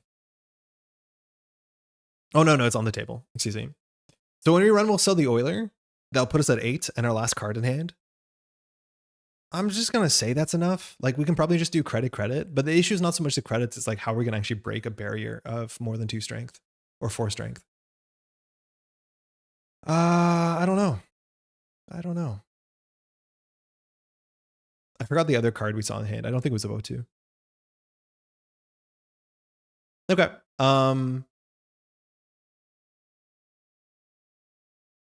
We don't need to draw because we're going to draw the card anyway. So I'll just do like a credit.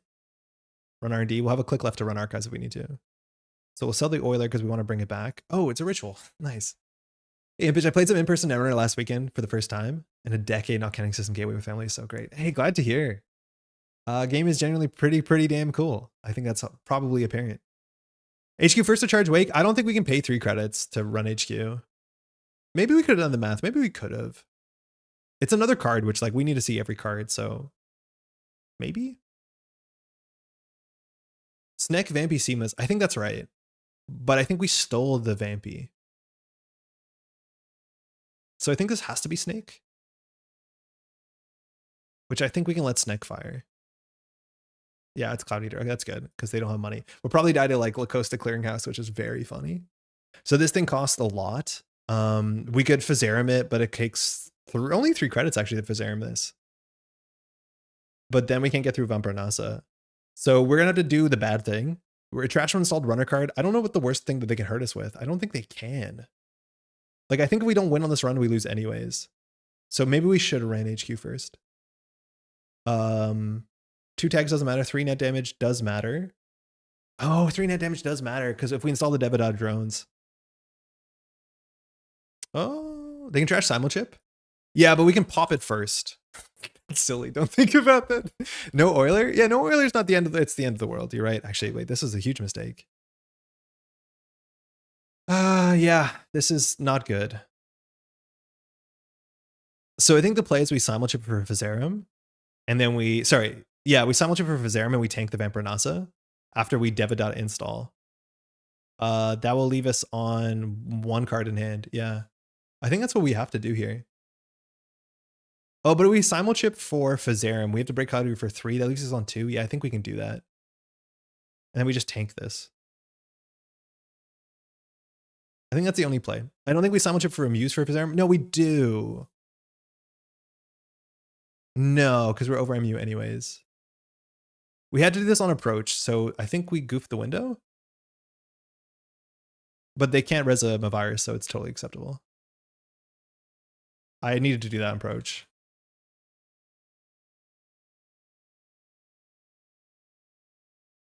Yeah, you have to do this on approach because this is a when you encounter. I just mashed through it, so I'm just gonna pay 3. We still bypass it, which means we pass it because we did have an encounter, I'm pretty sure. And so we'll just go ahead and take 2 tags. We could die to Mindscaping, but we died at everything. Okay, now before we hit this, we need to Arissana out this Devadata drone because this could knock it out of hand. So now we'll Arissana the Devadata. We'll trash. It's hard to imagine what matters here. The Muse, I think. We'll just let this fire. Drawing cards is fine because we can technically run HQ. Actually, they should know what's in our hand. And we're going to be on 0 credits. Do we have any way to spend our credits? No, we don't. We died a bite because they exactly have 4 credits. But we're going to see 2 cards here and win the game. They did draw 2 cards. Oh, they drew 1 card. Neat. What the heck? I mean, we've seen cards.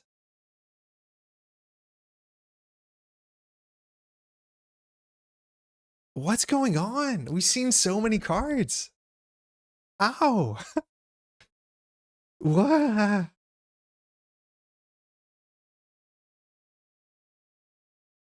All right. We can't run archives. Yeah, good game. Rubbish. I definitely want to look at the replay of this one. I think there's a lot to learn.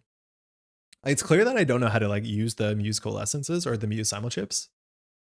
Just straight purge. So this is the clearinghouse. So we're going to die next turn.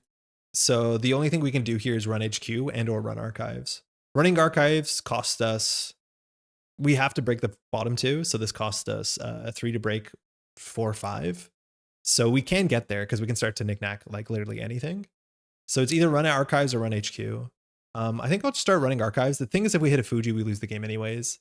We know one of the cards they drew is a Spin Doctor. I think we know there's a Tattoo Bowl in hand. So in hand is only 1 in 5. Sorry, it's like a 1 in 3 and 5, but I think we know most of their hand if we're tracking. I think there's 1 card that broke lock. So I'm going to run archives and we'll see what they do with this first subroutine, which will let fire, but we have to break the bottom. Technically, we don't have to break the bottom 1 because we're going to die to clearinghouse next turn anyways. I can't believe this game loses to clearinghouse. Like, that's upsetting. Again, this server is a bit too expensive. We can't break Cloud Eater, but this we have to break for at least 4, maybe 5. If we sell the DZ, we're at 4, so we can just do credit, run archives. We died to Fuji. In theory, this first one actually does matter. Because if they have an agenda, we can keep it in HQ. That's the only way we win. So our last card does not matter. There's nothing that does less than 2 damage. All right. So we can't even run HQ because we don't have credits. So we're going to die to clearinghouse.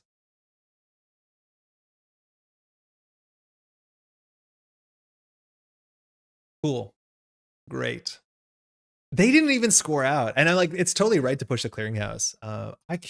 We touched 17 cards. Took 44 minutes. Yeah, not bad. Hey, good game. Yeah, that was wild. Did you have any? I was convinced you discarded 1 on the turn you drew to 6. Their hand has Anoetic Bite Seamless. They just don't have agendas.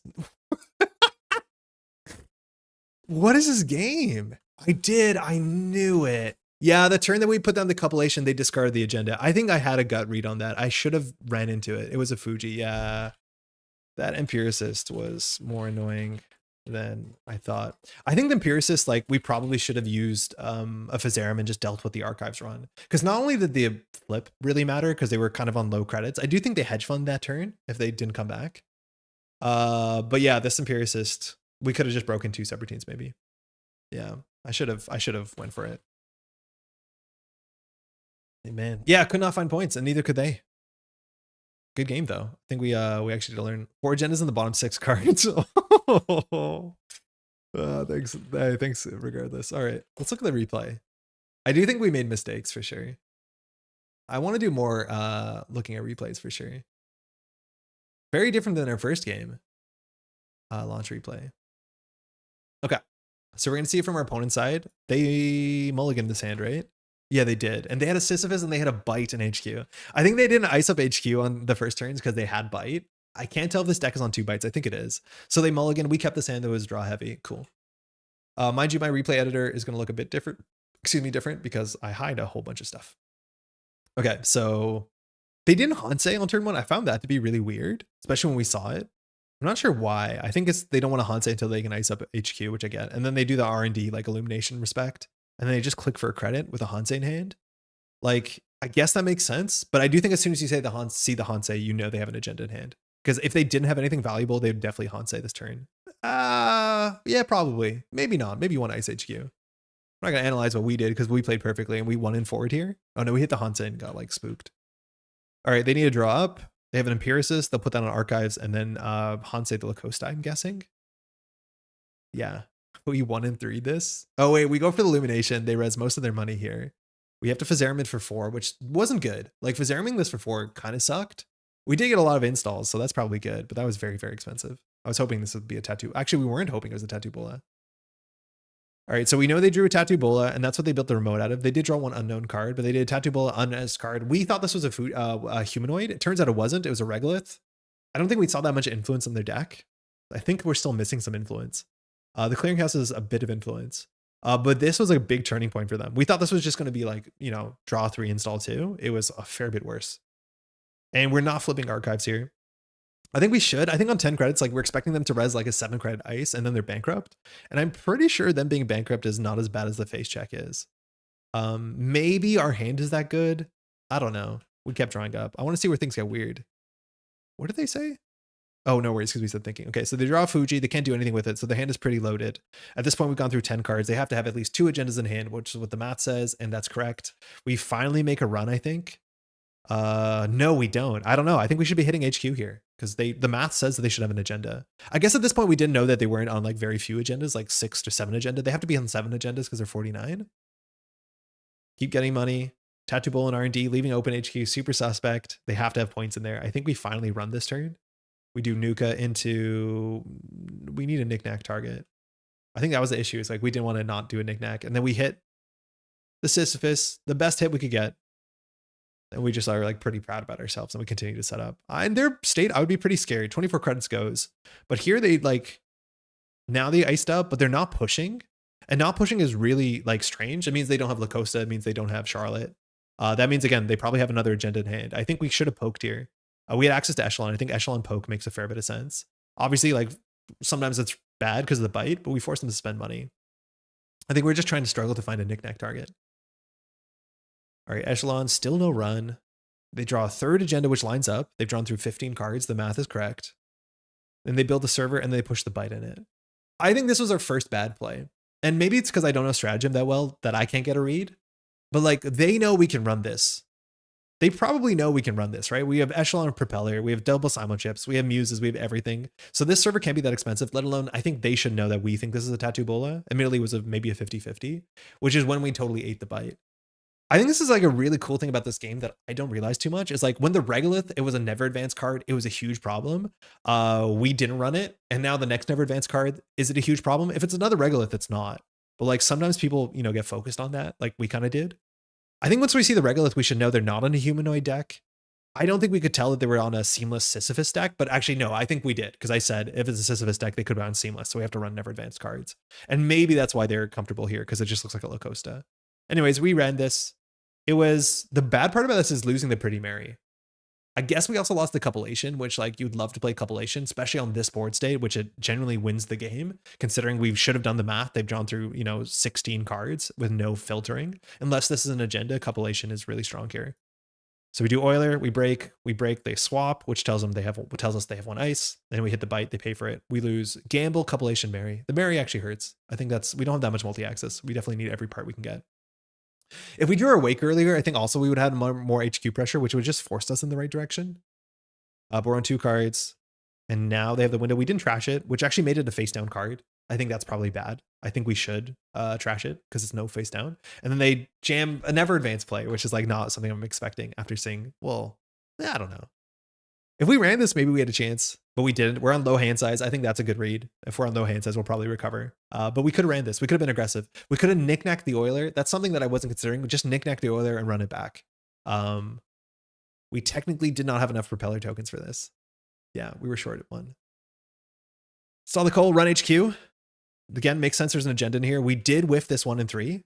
I think this was a turn where we're considering like just going and grabbing the coupulation. I don't think we did. Or is this where we hit the same ice over and over again? But I think with 3 cards in hand, there is some math that suggests they have an agenda in here. We might have just wanted to flush the hand. The thing is, like, this read, it looks like a spin doctor. I guess we hit the Atini. We can't really afford to go back because 3 is a lot somehow. And then they scored longevity. And what did they do with it? They shuffle back a Regolith and a Lacosta. So we would have controlled their play if we trashed the bite. Because not only would we have more information, but they wouldn't be ticking for credit this turn, which like that actually hurt. Maybe they would have left the Lacosta in the bin. All right, we continue. Now we're running archives. They res for 7, which did suck. We could break this for 6. Our money was really, really good there for a minute. I don't know why we ran there. I think they were on low credits, so we wanted to get a flip into a flip, which is really good. And now they have nothing going because they can't really push. If there's an agenda in hand, it's dead. And this is the turn where we do the clumsy coupulation push, right? Like we muse for coupulation, and then we run HQ and we whiff. Oh no, we don't whiff. We just grab whatever we can get. We grab like an Atini, right? Yeah, ants in a cup. And then here they realize there's nothing they can do. Maybe you can do install advanced Charlotte, and then it looks like they had an agenda in their remote server, like install advance, but with 4 credits, it's not like a bluff they can call. And so they do the thing that I think cost us the game. They draw, credit, and they throw out the Fuji. Not only that gives them the Jinteki, so RH clicks for 2, but they were pretty sure we were not going to run archives this turn. I think we ran the archives this turn. We probably still end up losing, it turns out. But they also don't get like more and more money, which they did snowball money into the late game, which we did not stop. I think this was the big turning point, besides maybe some of our pressure not being here at the right time. All right, so now we're running, which this was silly because we were pretty sure if they had an agenda, they wouldn't make this play. I think some players would still. They were like, I drew an agenda. I just have to bury it and draw more. And sometimes it just gets worse. At this point, we've seen no agenda shuffles. Like we thought they maybe put an agenda back with longevity serum, but they haven't, which means they have drawn through, 20 cards, and we've only seen 3 agendas. So that's kind of low. It's a bit lower than you want it to be. But yeah, we do this coupulation, which is probably not the time to do it because I do think they could have managed their hand. If they didn't discard, it was the right time, but they did. And then we spent all this money on this stuff. It probably was correct, but we went from 26 credits on 2 turns down to 7. All right, they don't draw anything. The hedge fund. They did the first hedge fund. Nice. We're pressuring HQ here because we are tunneling because the math says they should have an agenda in hand. I don't think we're wrong about this. The math says they should have an agenda. Maybe the question is like whether we should keep our money to camp the remote server, but I think the remote server is one upgrade from being uncontestable considering we don't have pinhole. And I don't think they draw an agenda forever. So this is not an agenda. We just keep setting up, doing our efficiency stuff. I guess I'll move my face. They still don't draw an agenda. There is so many agendas in the deck. Charlotte advance. This could be anything. We contest it, make them spend money. It's a relatively cheap run for how much this run should cost a regular runner, but they're still in 7, which means you can't contest R&D cheaply. They get a Regolith. There's still no agendas. We've seen, again, there's a 3-pointer in archives, which like, that's on us, but there's 4 points out. Yeah, that's wild. We go for the cup play, but we do it really bad. And then they rip the spin doctor, which breaks lock, and they can install on top of what it was a Regolith. So it wasn't a bite in the remote server. It was a Regolith that they decided they didn't need. And I think this is also caused by us, right? I think there is a small chance if we didn't pull the coupulation aggressively, they might have just like held the 1 and 4 agenda behind the Saisentan Actually, it wasn't even a 1 in 4. They spin doctor for it because I think they saw they had a window. That's actually really smart from them. A lot of players might just hit the regolith here, but I think, yeah, getting the gen to the remote server is like the right play by a mile. No matter what, the Botus will be good in a minute. But yeah, they just break lock, or not even break lock, but they just draw 2, install, send a message on top of what is really weird. And then next turn, they can seamless this out. We can test the spin doctor. I think it's actually a weird thing here that it might be correct to pop the spin doctor right away. Again, might. And the big reason why it's might is because we have a very good run on this. When we run the spin doctor, we trash a coalescence or a muse to get 2 credits and a card draw. If they pop the spin doctor, it's true that we don't make the run, but then there's actually no good table run for the knickknack, right? Like they don't actually mind. If they run archives, we're fine. If they run HQ, they're fine. But this is actually a very good click. It's like getting the spin doctor plus drawing a card and getting 2 credits. If they pop the spin doctor before we can make the run, we actually can't knickknack super easily this turn. I think it might have been right for them to pop it. It's a weird thing that sometimes like setting up the good run, you want to deny the good run. It obviously takes one of our clicks, but overall like drawing 2 credits is exactly what we wanted. They put the bite in, which is like so rude. And then we continue to set up.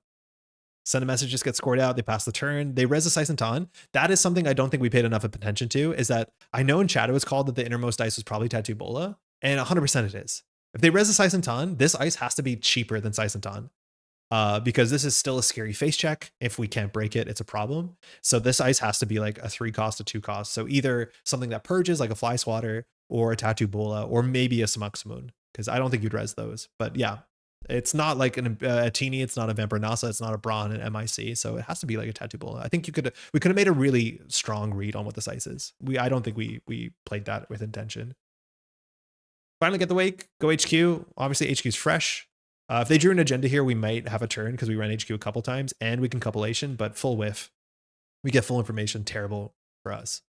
They draw a void, wow. And so then they can just do void seamless in the remote. They don't even push the void, like they could. I think the void on R&D is like probably a bit too expensive. The double Tattoo Bola is like kind of cute. We were like so excited to hush this that it inherently did not matter. We thought we were going to lose this turn. Their credits don't exactly matter here. And they're going to spin Dr. Breaklock, right? Oh, they didn't. I wonder if they're scared that we're going to run HQ here, but they actually don't break lock on the spin doctor. So we saw 3 cards.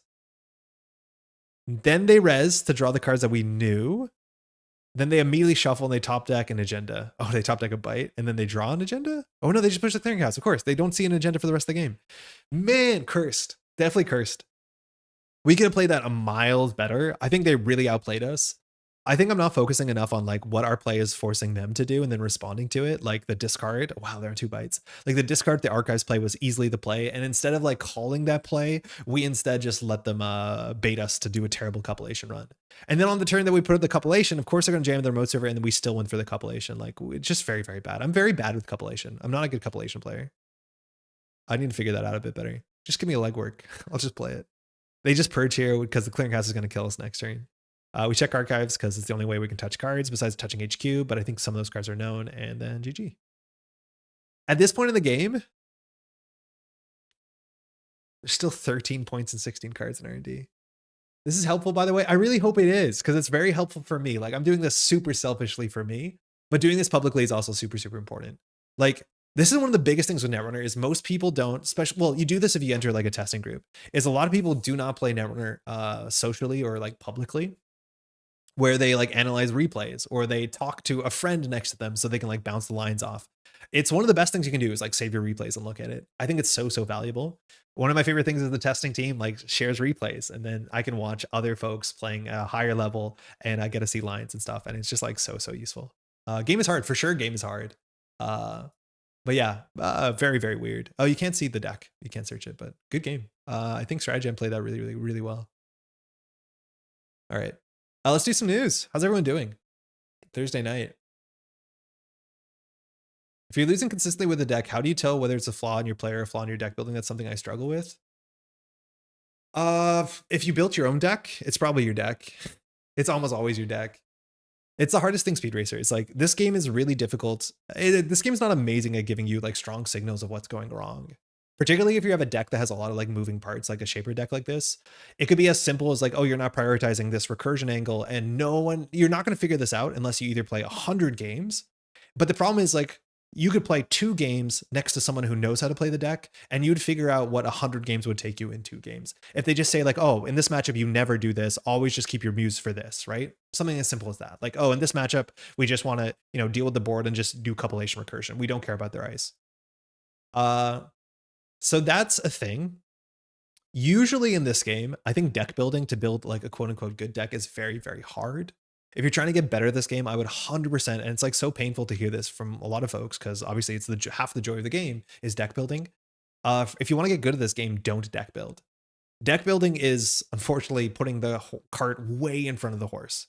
Like one of the best things also to get good at this game is like pick up a deck that is is well positioned in the meta. Strong players have been playing. You can find a replay or 2 to see how to play it, or you watch a tournament game, and then the deck is sufficient. So if you are failing, it 100% is on you, and you can eliminate that variable. On top of that, most good decks funnel you into the correct direction. Sometimes it gets a bit more abstract, but if you play like, admittedly, you can sometimes overcommit and do things wrong. But if you like play a good stuff, Sable deck, usually the Sable deck will be very good at telling you what to do. You realize, oh, I have this ticking in, I have this turning wheel, I should be, or not turning wheel, twinning, I should be feeding every turn, stuff like that. Kind of helps. But it's hard. I think it's really, really hard unless you like socially talk to somebody about it. I missed the first half of the stream. I'm struggling with the runner. Any advice on when to start trying to learn some of the runner archetypes? How new are you to the game, maybe, Seth? I would recommend right now, I would still recommend to some extent, like the decks that I think are easy to pick up and play. Are we going to find like a good criminal? Yeah, maybe Tyrus' list. Like run-based criminal, I think teaches you some good fundamentals. As long as you're okay face checking. I think this deck is a bit more aggressive than even I would maybe recommend, but it's cool. It has some very fun cards. But yeah, I would recommend like picking up a good stuff criminal deck. So find like a Sable deck from Worlds. There were a couple of them. Good stuff Hoshiko is a bit boring, I think. But any deck that gives you like these once per turn abilities and like stacks a lot of them, they're fun because they make you play like focused gameplay. I think that's important. I joined the game about a month ago. Before that was 2015. Right. I'd pick a good stuff Sable deck on the runner side. I think the one that we usually recommend is still like relatively in meta. Nusha. Remember our first matchup where we broke a Pharaoh's 3 times? Tread loudly. Yeah, this will be good. Shout out to Kikai. Something like this I think is really smooth, really straightforward. You're a run-based deck that wants to make good runs. You have a multi-axis engine. You have a lot of these like value pieces. And then every turn, if it makes sense, you want to make that free, cheap run, which is really good. So that's, I think, a really good starting point. Find this by searching Tread Loudly. On the corporation side, I think there's some good fundamental corporations right now you can play. I wouldn't recommend op combo decks. I think Leo is actually one of the coolest decks you can play right now. It's a bit slow and it's a bit methodical, but playing Leo well is a lot about understanding your opponent's like, don't read the name. It's about reading your opponent, like where they put the pressure. So you'll learn in this matchup, this is where you put the ice. It can be a bit jammy, but it is like a methodical game and you have a really, really strong ability. If you like something that's like mid-range and slow, this is kind of there. I would recommend this a lot. No, Shadow, I've heard about the Chiriboga roguelike, but I haven't looked at it. I think the week that it was like topical, something else came up that we had to do, but I think we're going to do a stream when we play it.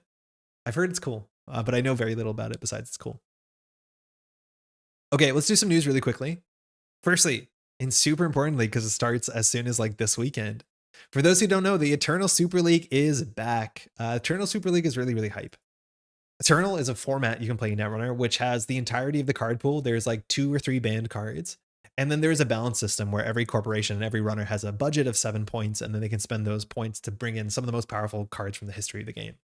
It's a nonsense format in terms of it's like a really, really high power level. And generally there's like these very strong extremes that get experienced. So you can see some of the fastest fast events decks, some of the grindiest prison decks, some of the wildest 7-point combo decks. Like it's very much all extremes in all directions, but it's also a treat to watch. As a spectator sport, it's really fun because you usually see some interaction, something strange, something that mixes the old and the new. And a lot of the players in the Eternal Super League are great deck builders, and they always present some interesting problems in the meta shifts. If you watched any of this last year, I think you probably had a great time. I know I did, and I'm not a huge Eternal fan, but watching the week to week as these players, who it's a pool of, I'm not sure how many players it is this year. I have to do a bit more research, but the idea was that there was a pool of players and they played every week. And on Sundays, people came together to show the replays of the game with commentary for people who know the formats. It's starting up again this weekend. Again, I'll have a link in the description for the Eternal Super League, but on February 1st of February at 2026 at 8 p.m. UTC on this channel at Eternal Super League, it will be returning this year for season 2. I'm really, really hyped. Again, at some point, new cards will come out in the middle of the Eternal Super League, I think. I will also be doing some streaming, not on this channel, but helping out with the Eternal Super League, just like I did last year.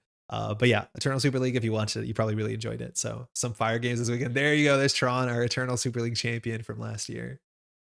How are you feeling about Magdalene these days? Didn't seem like you were too keen on the ID last year, but in recent stream, you look like your pins had changed. I think the Maggie list that won the CBI is probably more my speed than the Ari deck. I think overall, I find the lat minigame to be much more compelling than Magdalene game, but fundamentally, the lists are very, very similar. It's just like mid-range value shaper. I don't know even if you'd call it control shaper, but I think Maggie's okay. I just think Maggie's playstyle is just so much more boring than Lat's. I think the Lat minigame is actually kind of fun. There's a lot of decks that you can play Maggie or Lat, and you can just change it based off of whatever you think is necessary. Speaking of CBI, it wrapped up this weekend. I streamed the first half, the second half, the finals, Juniper streamed. Mind you, all this stuff is linked below. Some really great games, some really, really exciting games. If you want to watch the CBI finals, I have some games to finish.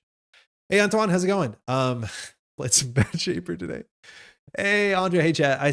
Can I get you to go to NPC and check the announced dates at some point? Yeah, why not right now? How you doing, Narian? Yeah, okay. Actually, Impish, really quickly. Sorry, Sandarin, we'll come back in a second. I'm pretty sure we can be able to see this. Like, this is our Circuit Breakers deck. Shout out to Minstrel, too. I'm a huge Minstrel fan. I played against something like this list at COS, I'm pretty sure. Maybe it was Lat at that time. But like, this list is not super, super different than anything else you can play in Lat. The difference, like we have a lot of programs to install and Maggie's better at the click compression to install programs. And I think that's something very good that we're doing. It's also Lilypad, not Onacom. And I do think Magdalene is a bit better at this sort of thing because you get that 6 hand size, which if the meta's trying to kill you, that matters. But like fundamentally, if you look at this list, like, oh, do we have the compare? Where's the compare deck list thing? Compare? Deck list? XDG? Yeah, Netrunner deck delta. Like we can do this. And admittedly, the format's really small. But if we do like one deck and then we'll confirm add, and then we'll confirm, let's find a lat deck, like a good lat deck from this era. More factions, shaper. Like this is silly because the format's so small that this is going to be true no matter what. A Bloody Catboy's a bit different. Just touch cards, Fourth of Worlds. What's this like? Oh, yeah, this is actually a fair bit different. Okay, I don't have a leg to stand on here, but a lot of the decks you can swap. This one's a bit more interesting because it's Unicom, so you want to play more events because you're very like playing clean getaway events. If you click and go into Toronto, then the ABR link, you can see the alt price we've got. Ooh, hold on. Where are we at? NPC. Okay, so we go to. Oh, we have some dates. Are these modern dates? Toronto, 28th of March. So I believe that's the districts, right? New Jersey 22nd, I believe that's a district. Seattle's the 14th of March. There's going to be so many events in this window. I'm going to be running a district sometime in this window. I'll let you know on the date soon. We're trying to lock it down this week. Articles. So we want to go to Toronto. And then we click through. These are the 4 announced dates. Super cool. Hey, Jam, how's it going? It's Metropole Grid. Finally got a bit of time to join you live for a bit. Appreciate all you do to keep showing the great game. Hey, cheers. Thank you. That's very kind. Thanks for dropping in. Oh, heck yeah.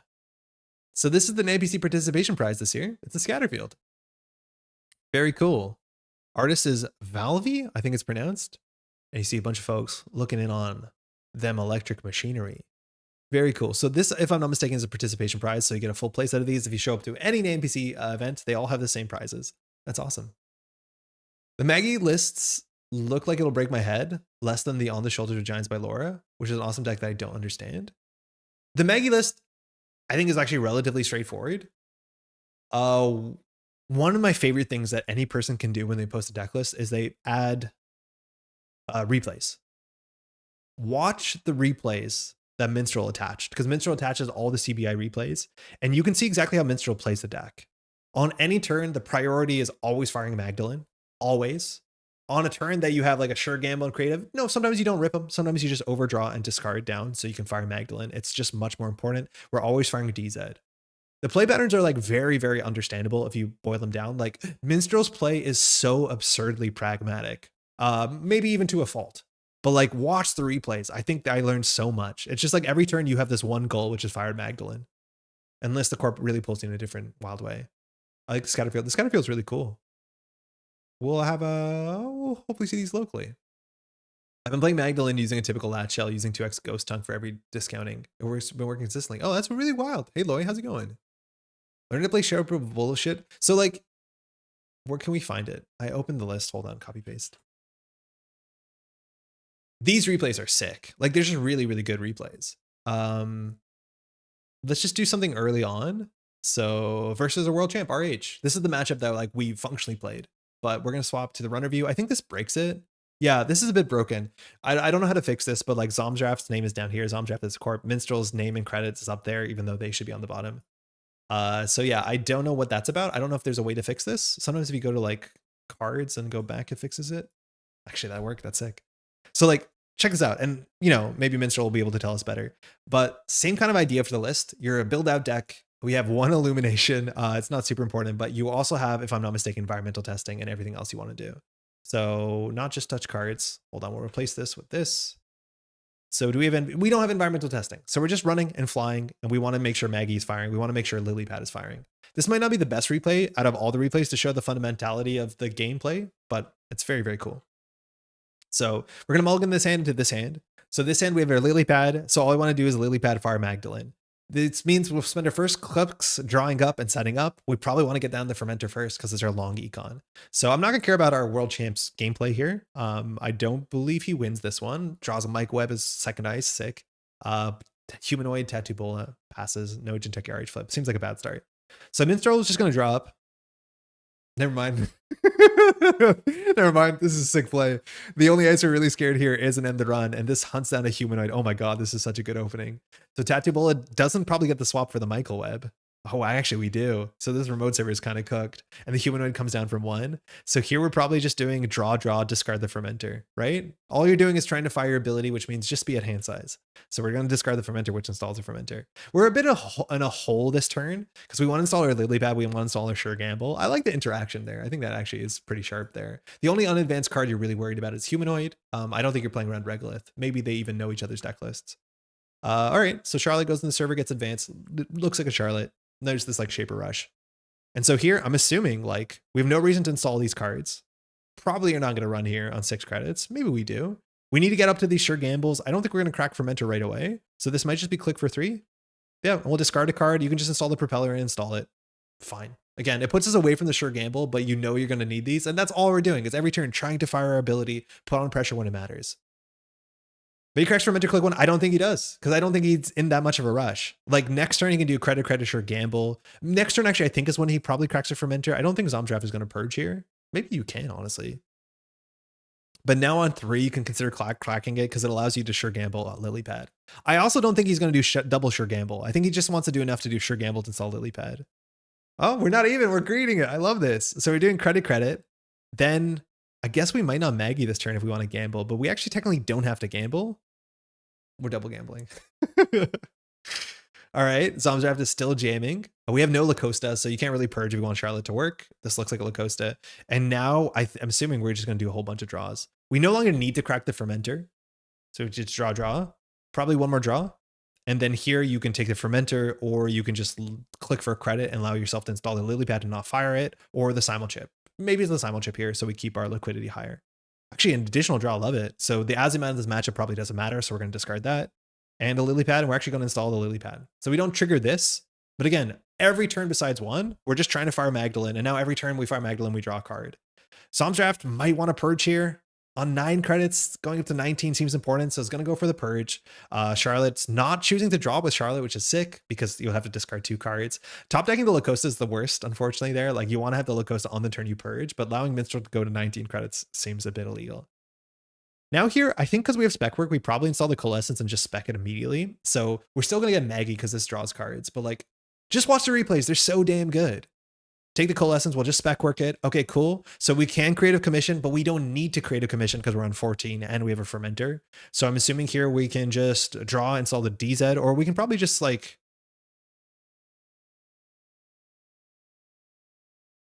draw install the simul chip? I think we knew the DZ. We fired lily pad. Oh, we're running archives. That's cool. Yeah, right. We have to play the game, and now we'll just click for a credit. Or run R&D. Nice. That's better. We don't need credits. And just touch some cards, trashing a Locosta, and then we'll install. I'm assuming here it's either the DZ or the simul chip. I couldn't tell. The DZ's good for setup. We're going to need that next turn. Anyways, pragmatic. Every turn we just drop, we push. We're not pushing this remote server. It's just a Charlotte. We could have pinholed it if we wanted to, I think, at this point. Ooh, Cupulation going HQ pressure. Again, we've gone through 20 cards.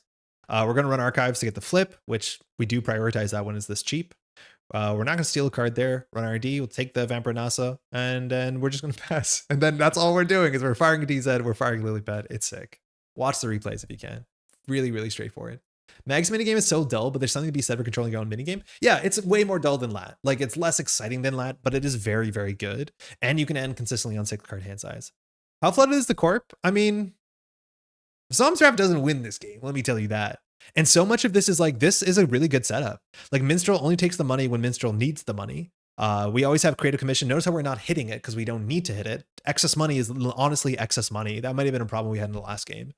And we're now pressuring HQ really bad. I do think we make one run and win the game. Like, this is obviously really quite bad for Zom's draft, especially because Charlotte draws 2 cards a turn. So like, this does suck. Spin Doctor just in time. We can discard some points. All right, install Nuka. We're going to draw cards. We are probably going to poke the Spin Doctor or Archives.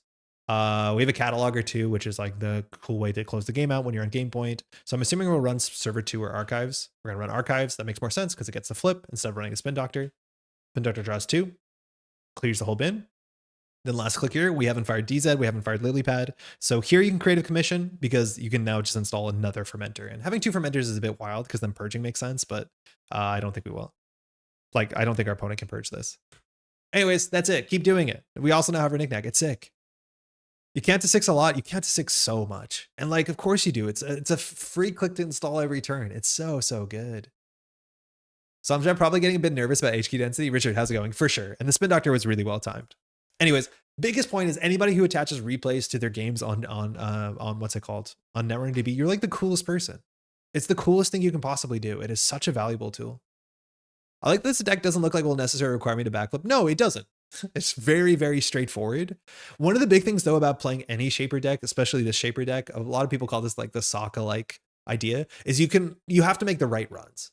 Right? Like, we have limited breakers, things like Euler only work on certain turns. So you have to be very good at telling what you have to be running and what you shouldn't be running. On this board, say it was a bit easier because all we're saying it's a Charlotte, I don't care to some extent. And we're just poking Archives and R&D every once in a while, but Archives to get the flip. And at some point, we'll run HQ with the Cupulation. It's just we're seemingly in no rush to do it. All right, third ice, card in the server, still not an agenda, obviously. We might see an Archives run here. We'll probably draw with Nuka. Oh, we had a Ritual in our hand. We'll do Ritual. I don't even know if you gamble with the fermenter. Looks like we do. We have 7 in hand.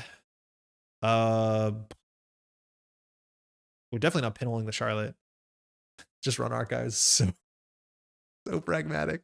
Flipping a petty cash. And then here you can install a simul chip and then like install, well, the Hush is not very good. So I don't know actually we do. Install the simul chip, install the Cataloger. Oh yeah, we fermenter. So now we install one of these throughout the Hush. Hush is better in the bin.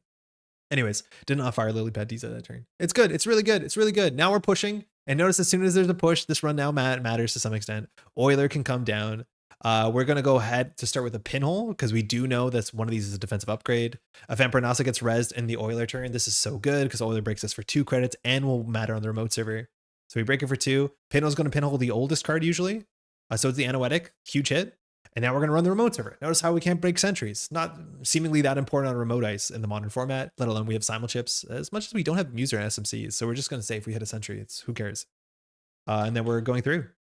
It's a Vovo, which is not super standard. So you're so stoked that that's not a defensive upgrade. It makes like rezzing this Vovo is plus technically like 5 credits, which is really nice for Zomdraft, as much as Zomdraft has credits. That having this face down actually makes this run so much more difficult. I think you're still going to commit to it, so it might not matter. But like, as soon as this gets rezzed on this part of the run, you're like, oh, sick. Okay, it's not a Managarm. It's not an Anoetic. I don't have to play around those. They have simul chips with sentries, not the end of the world. Yeah, but they have nothing to grab with it. Right? Like, simul chip doesn't get you anything. The sentries you're expecting in Jinteki are not going to trash programs usually, unless you run into the wild and sell. So it's more so we're just going to tank it. But this like deck doesn't have SMC. I don't even know if it has Muse. It probably does, but maybe it doesn't. It has 2. Yeah. So like, if you don't have your breakers, you usually don't have your breaker. Anyways, good. Tachibolo, good. Notice how we emptied one propeller first. That's perfect. We have Knickknack. The Michael Webb gets rezzed. This is still really cheap. It's 4 credits with Euler. 3 credits with Euler? 3 credits with Euler, excuse me. I forget Euler is not all evens for evens. And then we're in and we still send a message. We see the Vampire Nessa res on archives, fine. Mind you, we're playing with a cataloger in hand, so once we get to game point, we're in a pretty comfortable spot. We're going back to HQ because it's cheap. And we can, like this, I love this too. This is so cool. It's like this run is super, super cheap. So we can just cupellation and see the hand. So we're going to swipe the hand here because running this server the next turn is so much harder. This is how you use cupellation really well. You run the remote server. This is the turn you're running because it's so important you have a good Euler against Jinteki Glacier. And then on that turn, we're going to sweep this. So if there's an agenda, it's probably not going to survive to go into server 1 because server 1's pretty secure next turn, or at least annoying. It's a Charlotte. We can trash that. Our money's not great, but the Fermenter's good. Hansei and Anoetic will trash that. Unfortunately, we lost to send a message and we'll pass. So a bit of a window here. I think Zomdraft can jam to send a message. Instead, we spin draw. Hansei. Draw, send a message. Going out of 2 cards in hand. I don't know if you need that money so much. I wonder why he did that. And move Vovo over to R&D. I mean, it makes sense. You want to flush the Spin Doctor out for a couple reasons. Mainly because we have a cataloger. Knickknack, we're going to sell the Euler to flicker the Euler and just run this back, saying I can run this back again. Man, it's wild. It's really, really wild. Empty the second propeller, go through here, send a message. And at this point, cataloger wins the game. And it's really hard to stop that. Anyways, it's good. Fundamental play, really good stuff. Next agenda, strain the remote server. I think at this point we can largely ignore it. Braun is the ice on R&D. We can break Braun for 3 credits. So all you have to do is get enough money to do a cataloger and you win the game. So that's what we're going to do. Just drop a cataloger, just run it. Hey, we have more than 3 credits. We propeller back, we break the Braun, we see 4 cards, see a send a message. You know that there's probably no shuffle effect here. 2 spin doctors are out, you win the game. Like super straightforward, very clean. Admittedly, Zomdraft was really flooded, so that helps, but that was a 16-minute game of only 11 turns. And you saw the early game, just fire Maggie. Just sit there and fire Maggie. Anyways, other news stuff. This came out, overdue pricing update. This is so wacky. So Nelson Games hasn't been great at delivering prize support. They just haven't. They're definitely fixing it. They've apologized and they're fixing it. And that's going to be a big thing this year. They have somebody who's like on the task. And so there's a whole bunch of stuff that I know I'm due. A lot of people are due, which they would like to get the prize support. So they'll get it soon enough. Funny thing is that some of the prize support that was owed is no longer in any format besides Eternal. You were meant to get a full art Sand City Grid for participating in the Sunrise format. I forget, the small tournament in which they had some old cards come back. Can't believe it's been nearly 2 years. Yeah, not great. Obviously not great. But this card, you were meant to get a full art for participating in Sunset, the Sunset tournament. But at this point, this card no longer exists in the format. It just like, they did not deliver it on time. So a really nice thing instead for Sunset Rising, they're going to give folks a Makoto and Geet Grid, which is cute. It's really cool. I'm a big fan of full arts as being a much cheaper alternative to alt arts. Like I would be totally down with more as many full arts as we can get. I love full arts. I just wish the back was full art. But yeah, that's just sick. This is really, really cool. It's also the first prize support I think that doesn't have an icon on it from where it's from, which is kind of goofy. And then they're talking about other stuff that they're going to give out at the same time. So I think if you're expecting Circuit Breaker Invitational pricing, it will come with the pricing that is owed to you, which is great. Eternal Heads eating big. And then overdue apology pricing. This is awesome too. Like really, really cool. Some of the pricing we have been is well over a year overdue when it finally arrives. As an apology for the delay, we're including a playset of full foil art cacophony to all players owed prizes from anything. So if you were owed any amount of prizes, that will be showing up alongside a full art cacophony, which is awesome. That's really, really sweet. Also prize support that doesn't have a symbol on it besides the set symbol, which is super, super odd. Really, really cool. This full art is going to be sick. Again, no single games. If you can make the back of the card just the art, and then I can sleeve it any way I want, I would love that. But that's a really nice thing to do as an apology. So obviously, is this meant to be a Sai Santan-esque thing? Not exactly. It's too bad that the ride Cyber City at the bottom of Coda Geek gets cut off by the text box. That's what I mean. If the back of the card is just the full art, you get to be able to see all the art and have a nice little art piece. You can put it in a frame or do whatever you want. It's something I'm a big proponent of. They have done it for some cards, but not all the cards. Shout out to Swide, who gracefully answered my check-in email a few days after the Overdue pricing update article. This is the thing that like blows my mind, is that like Null Signal Games is, you know, mostly volunteers, almost entirely volunteers. There's a couple of positions that are paid. Who the heck wants to do customer service? Like, I can't believe volunteers do customer service for Null Signal Games. So shout out to everyone who does that. Hopefully everyone's patient with them, because like that is a ridiculous thing to do as a volunteer, and I'm glad that people are doing it. But yeah, shout out to Swide, who I believe wrote this article and is, I think, in charge of a lot of this stuff. I've been talking to Swide about some other stuff that are being sent out. Andre's the reason I do for my alt arts. Just when I was considering shelving my Cacophony deck, they hooked me back in. Yeah, with a nice shiny. We prefer not to promote players to play textless alts, which is why we don't do boxless backs. But you could. Like, you could just say don't do it. Right? Like, it's clearly for casual tournaments. But at the end of the day, like, you could even say, like, not tournament legal. This is just so you can have the art. Like, I think people want it as an art object. Like, people would, you know, put this in a frame with all their full arts and, like, make a thing, right? Like, I hear you. Why not? I don't think it's going to ruin the game. I'd love to build a 100% full art deck at some point, even if it's bad. Yeah, me too. And I think we're getting there. I'm a huge full art. Shout out to Antoine, who in the last tournament grabbed me some full art Kuropiras, which I don't think I had. So thanks, Antoine. Anyways, that's most of the news, I believe. We have a couple minutes. It's 10:55. What are we playing? Man, what do we learn from the CBI? I don't think I need to do another like weird one like this. I want to play Seb. I feel like I just want to play more Seb. I've been watching a lot of Seb gameplay, and like, I'll be honest, Seb is not the simplest thing to play, but I've been like so Seb pilled recently just watching Chris's replays. This list probably should be on 3 practice. I think Chris will tell you that, and probably should be on the other console. So I think we could try that. I like art playmats a lot. We had measured response playmats at our convention Canberra. Oh wow, I've never seen that. As one who will end up with 9 plus the 2025 district spin doctors, I also wouldn't hate if they had a textless full art. Yeah, it's cool. It's cool. Casual play only. Let me just hang out with the cool art you all made. I think you underestimate how much just having it there would get folks to do it. Even with casual spaces, textless arts are a barrier for new players. But Crow, do you not think that players, if they knew they were playing against a newer player, would just flip their cards? Like, I would never play a full art corp card against anybody who hasn't played the game before. Like, I hear you. But like, if you ask me, do you know what's a bigger barrier to newer players?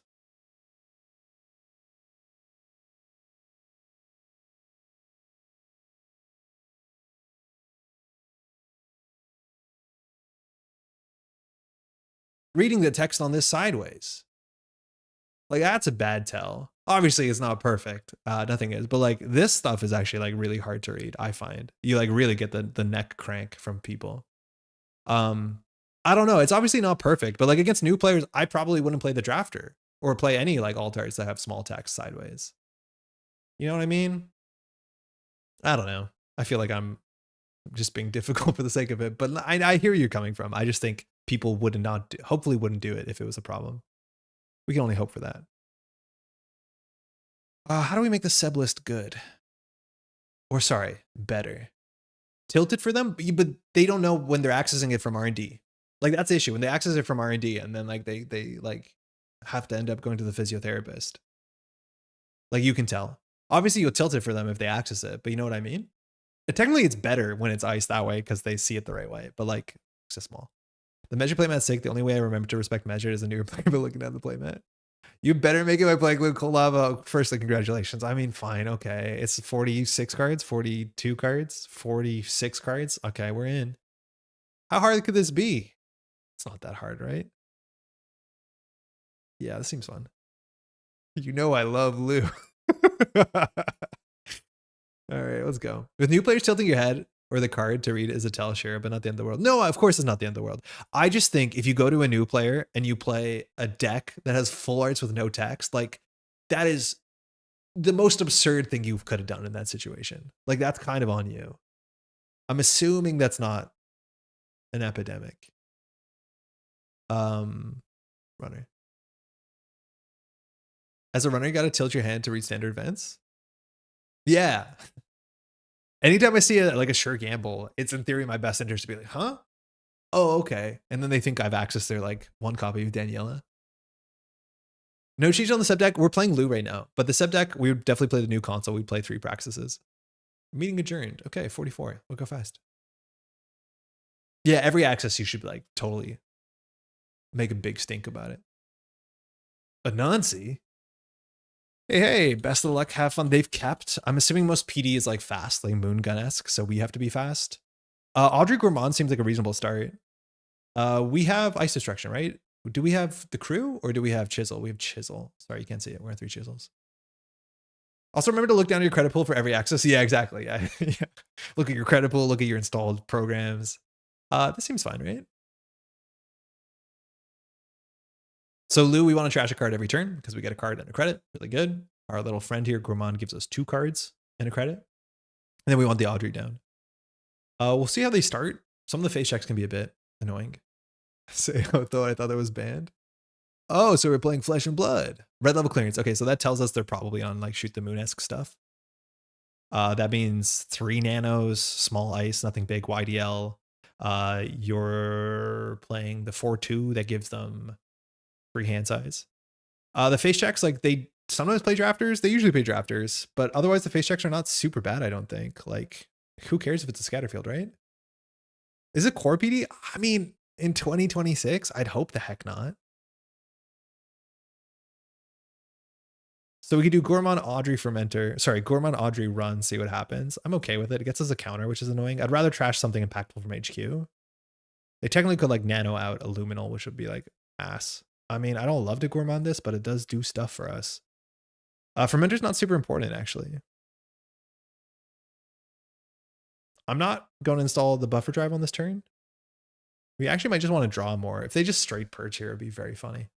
Chisel seems okay with Keiko. I kind of hate companion economy, although I know it's good.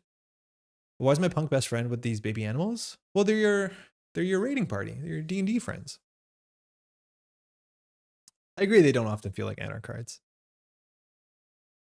All right, they're pushing. We have an Audrey. We can break 2 subroutines, and we have a strike fund to do it at the same time. Now, in theory, 4 credits is like the minimum we need to trash something, or sorry, the maximum. So we could do credit run. Actually, no, we don't have to because we have strike fund. So I think we just run it. They'd have to be pretty wild to put something important here. So I'm assuming it's a Tranquility, which again, Audrey for strike fund immediately. Petty Cash does not count as playing an operation? No, that I know, but that won't matter for this because we're playing PD. But for Mirror Morph, yeah, it's very important that it's not. This could actually just purge us. White space, I think, shows up in this deck. Or sorry, Fly Swatter. I keep saying Fly Swatter's white space. 2 cost Code Gate with 0 strength.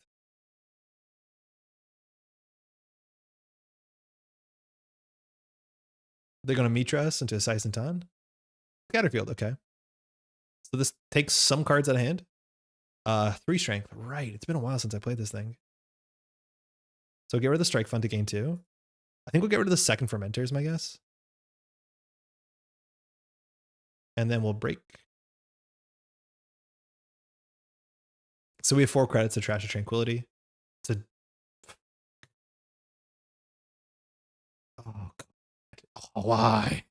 Why is it core damage PD? I don't think we published at the story enough that Seb K said that was a mistake. All right, so we just can't let them have a lot of credits. This might not be the worst matchup for us. Botchus is good. We can put on HQ next turn. I now miss our second fermenter. Chisel's good because we have a Chisel Charm, so we just want to trash something on HQ. This deck, we definitely want to find the salvos. I think we don't actually do much with a credit. No, we do actually do much with a credit because we have some installs here. We'll see if they purge. Hey, Flesh and Blood, how's it going? Lamau, I mean, I thought we forgot that this was a thing you can do. This is like the most annoying thing about 2025 Netrunner. How many decks there are that don't like do anything? It's a bit annoying with only 1 twinning. Yeah, maximizing multi-axis seems important. But now we have to play around 2 big deals. I think that's usually all we have to play around. Did these OG Netrunner deck lists come with me? Oh yeah, they did, but I didn't open everything. Excuse me. I opened up the the account siphon altar. I thought that was really fun. Apologies. I opened it up right when the stream finished and I did not have time to respond. I need to look into that. Chisel the tattoos. Yeah, I forgot they're on Tattoo Bola. Okay. So we're allowed to face check here. I guess. We could draw for a strike fund or steel skin. Fencer is acceptable. So if there is a tattoo, we bounce. If it's a bad face check like a drafter, we'll break. The tattoo will bounce.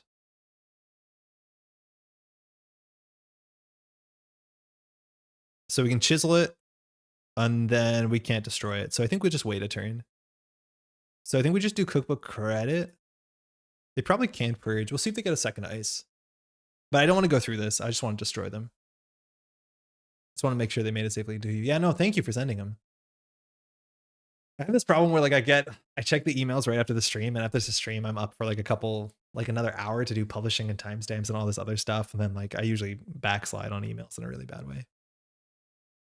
We played Pinsel's Ari's List. We played a really good game. We played a non-game, and then we played this really good game that we lost. We definitely got outskilled, and we didn't play it well, but there was so much to learn. I think the list is really cool. The magic breakpoint for this deck, our opponent's playing is around 17. They can do like some red level clearance stuff. If the card in this remote server, the only thing that we really care about is I think is a jupe stab, but they need a 2-1 in hand for that to matter. So I think we can just let this slide. If we want to trash a big deal, it is 3 action. We'll ask for a Mavirus. I don't think they have Mavirus, but I think we can let this go through.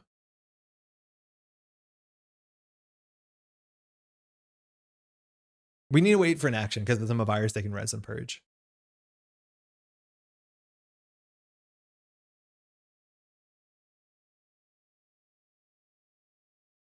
Reminds me of an old Cabinets Wu decks. Yeah, it kind of does. It feels like pretty 2025 Shaper. No action. Okay.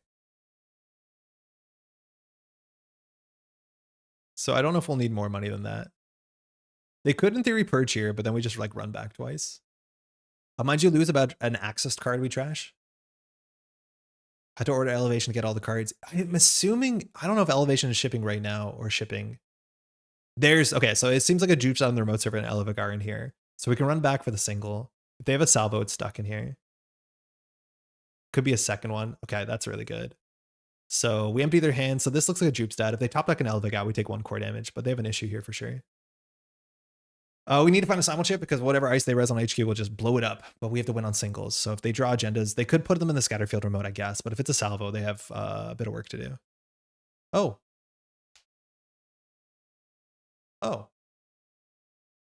Don't we just do botchless run? I guess this could be a purge. Sebk. Is this Sebk? Sebk, how's it going? I think we just do this.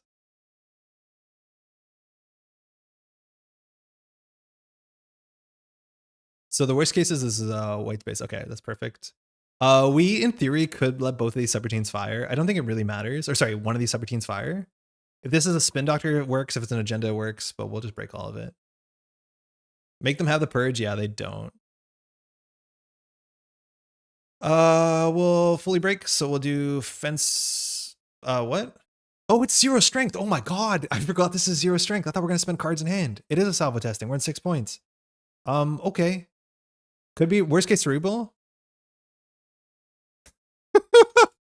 I was trying to pitch cards. I was as shocked as you were. For what it's worth, like that actually does matter a lot into Audrey. And some matchups it doesn't matter, but into Audrey it matters because, well, we need virus counters. We could run HQ here for a single. I mean, it's not likely to win. We'd love to trash something. There's not that many trash rolls in this deck, I don't think.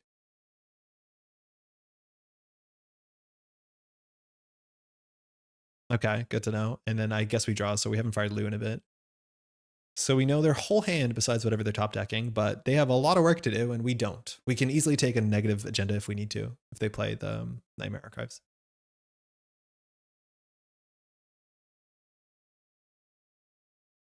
I've been drinking so much more tea than water these days that this suddenly felt unwieldy for a moment.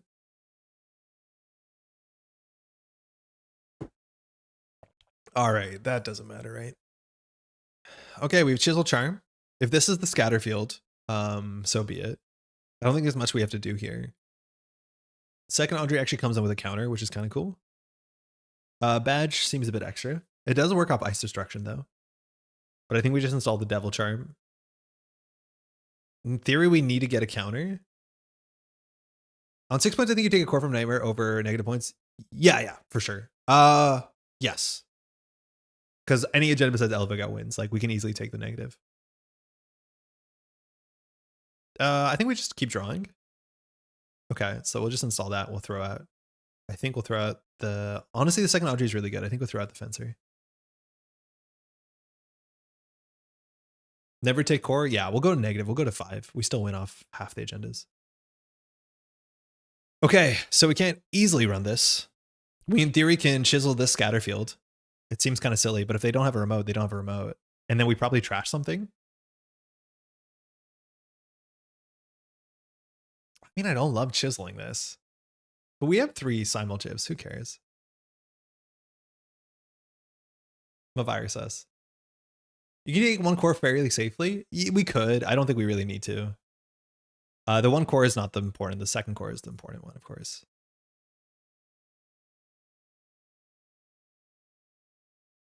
Just chisel, please.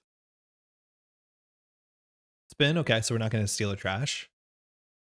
Really we'll have a simul chip. They shuffled Jupstead red level clearance. Okay, RLC is a bit scary.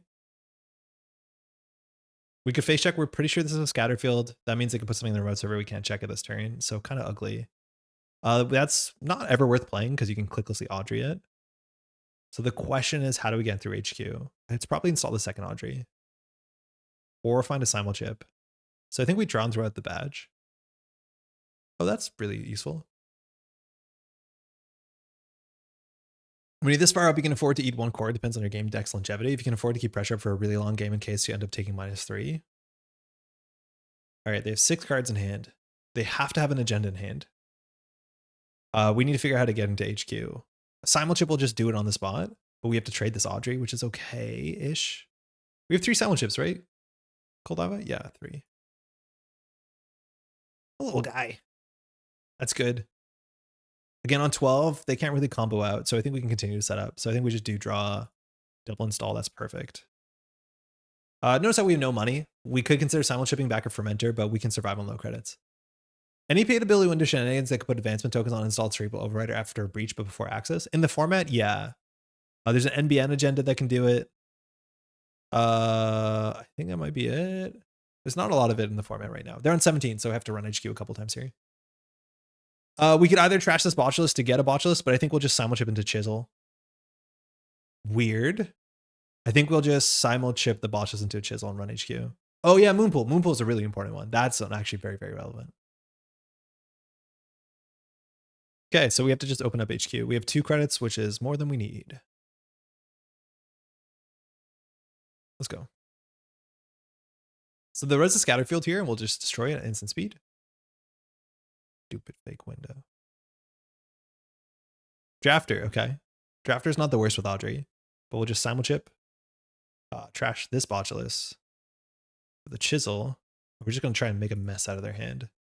Continue. Devil Charm, -6 strength. Dead. Axis. Trash something.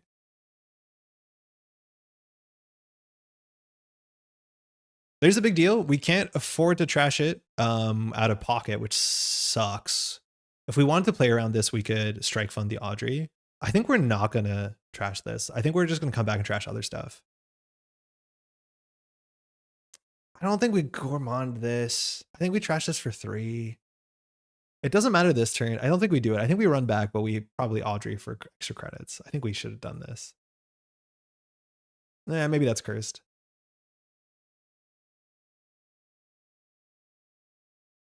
I'm resisting the urge to play Cerebral in my core PT deck. I think you gotta trash a big deal. I don't think so. They're on 14 credits. They've played 2 YDLs. Oh, add it to our score area.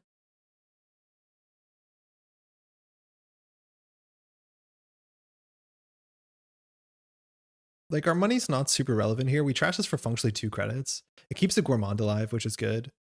We could go back. It doesn't really matter. We got the Audrey counter. So we can install Paladin, which opens up the Devil Charm Audrey. We could go back. We know nothing about their hand. The chance of them having points in there, they've gone through 20 cards. We've seen 3 agendas. They could have 1 more. Maybe we go in and trash ice. Yeah, we'll go for the access. This Paladin's not super important. We'll gourmand that. Ooh, Propeller. Cool. I don't understand using the gourmand because we can trash it for 3 credits. Like, it's not a priority trash. A priority trash is trashing things like RLC, Jupe stats, agendas, if they're on nano management. This card doesn't matter for the next couple of turns. They can recur it, and we can trash it for 3. While Gourmand can trash Ice, Red Level Clearance, the cards that we can't interact with. Like, if that was the turn that they had 18 credits, yeah, we would have trashed it, because we might not have gotten it again. But I don't think we will. Oh, that's a good play. I like this.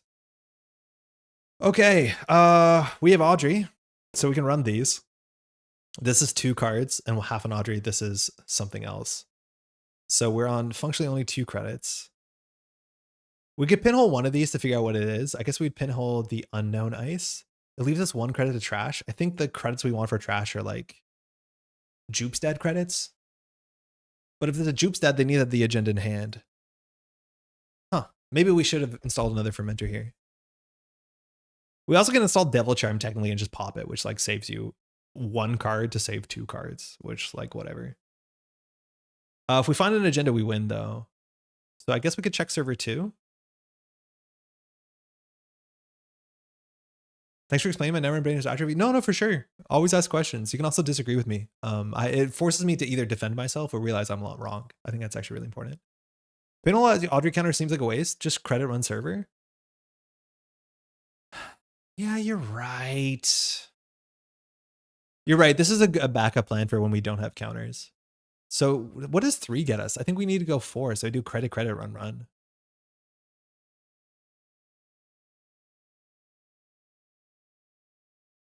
This allows us to trash Jupestad for functionally 3. Oh, good. It seems desperate. Maybe draw once for strike or steal. We've played 2 strikes though, so it would only be steal. We'll trash 2 and break. Get rid of their paladin, I think.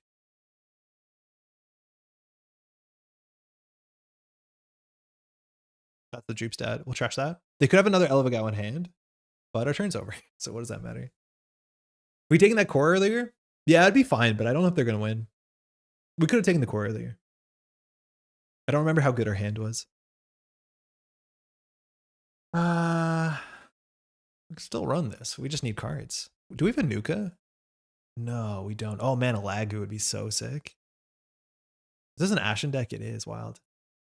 Installing both the Eli and the Jupestad's weird. Yeah, it is strange. Now at this point, like all we have to do is run HQ because if it's a Jupestad, we just hit the agenda from hand. Okay, so we did install the Paladin. Now this is an expensive play. We can just run it for 2 pinholes though. Then we can just start by running HQ. On 1 credit, we can't trash anything. We should be on 2 credits to trash a spin at a minimum. Okay, good game. Like, Richard, you're totally right about the core thing, but I think we're so far ahead that we don't have to take the risk. Thanks for the game. Right? If we were behind, we would definitely take the core. Unless it was our second core, unless like 2 Ontos were out. But I think we're totally allowed to just take the negative point and like still be in a dominant position. I think the only chance that they had something there is if their ice was like super, super disfavorable to Audrey. And so far, like Scatterfield was the most annoying. But like this is as annoying as a Hagen. Ice Water would have been really good for them. I think I don't understand what our economy needs to look like because I could have got the Paladin down, and the Paladin's probably all we need down for a bit. If we had a Keiko, the Paladin's even better. Even like maybe putting the Fencer down was correct. It would have trashed a Jupestad, I guess. And so on, I want to be very clear that when I read your statement as installing both the Eli and the Jupestad, I was like, wait, what? Oh, never mind. Yeah, very cool. Have you tried the new quick draft format? No, I know that this is linked. So apparently you can't see drop downs, but there's this thing called quick draft. It says quickly draft a deck to play against your opponent using a smaller deck size. Antoine, do you have time to play? I'll play draft against you if you want. So you draft a deck to play against your opponent using a smaller deck size and a lower than normal agenda point total. I don't know what this is. I don't know if we're gonna. Okay, you're gonna play? Okay. Do you wanna? I'll host and I'll make my password ANT number 1. Okay, I'm gonna do corp. I'll put a password. So it's your handle. So much of the money is on the companions. Getting them down quickly is really good. Oh, sick. Okay, cool. Oh, sorry, I don't know what this is. Let's try draft. This is sick. This was added super recently. I have no idea what it is. Okay, hold on. What is this? It's a ton of fun. Diogenes, how's it going? Okay, sick. So Professor Custom Biotics, I don't think that's going to be super relevant. Your deck starts with 3 copies of Hedge Fund and 2 copies of Jackson Harry. You have 12 picks to make. We played a 5? Okay. Choose an agenda. This game will be played to 6 points. 6. You will receive 2 copies and have 14 points in your deck. You have 12 picks remaining. Wait, what? Choose an agenda. The game will be played to 6 points. You'll receive 2 copies. So we can get 2 global food initiatives? I'm going to do it because this card's good. Corp to 5, runner to 6. Huh? Mine said 6. Food's just good. There's less points in the deck. This cost influence, I'm not sure if that's going to matter in this format. So any neutral agenda that's worth influence is worth looking at. We did not look at vulnerability audit. Okay, cool. Gotcha. Yeah, chat said 5. Okay, I probably should have a deck tracker because I'm totally going to figure out what nonsense we put in this. We're already 7 cards because it's hedge funds, 2 spin doctors. Or was it Jackson's? Was it Jackson's or was it spin doctors? I'm assuming it was spin doctors. All right, choose an agenda. We're still there. So you will receive 4 copies. It's Jackson. It's Jackson. Wait, I'm going to receive 4 above the laws?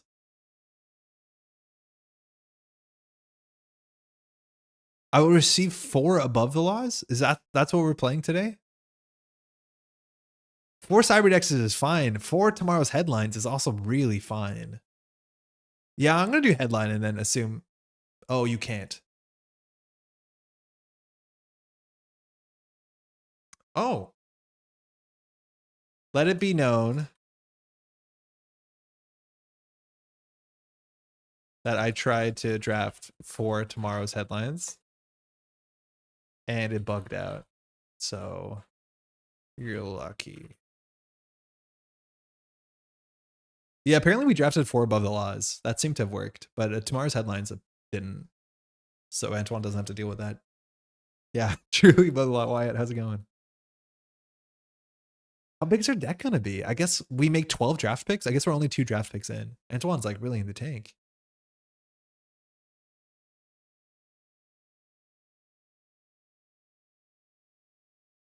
You'll receive 3 copies. Oh my god. Oh my god. Oh my god, wait, what? How good are these decks? Okay, so let's talk about it. IQ, no. Fairchild 1, no. Envelop, no. Susano, no. You don't want 3 of those. Free Lunch, no.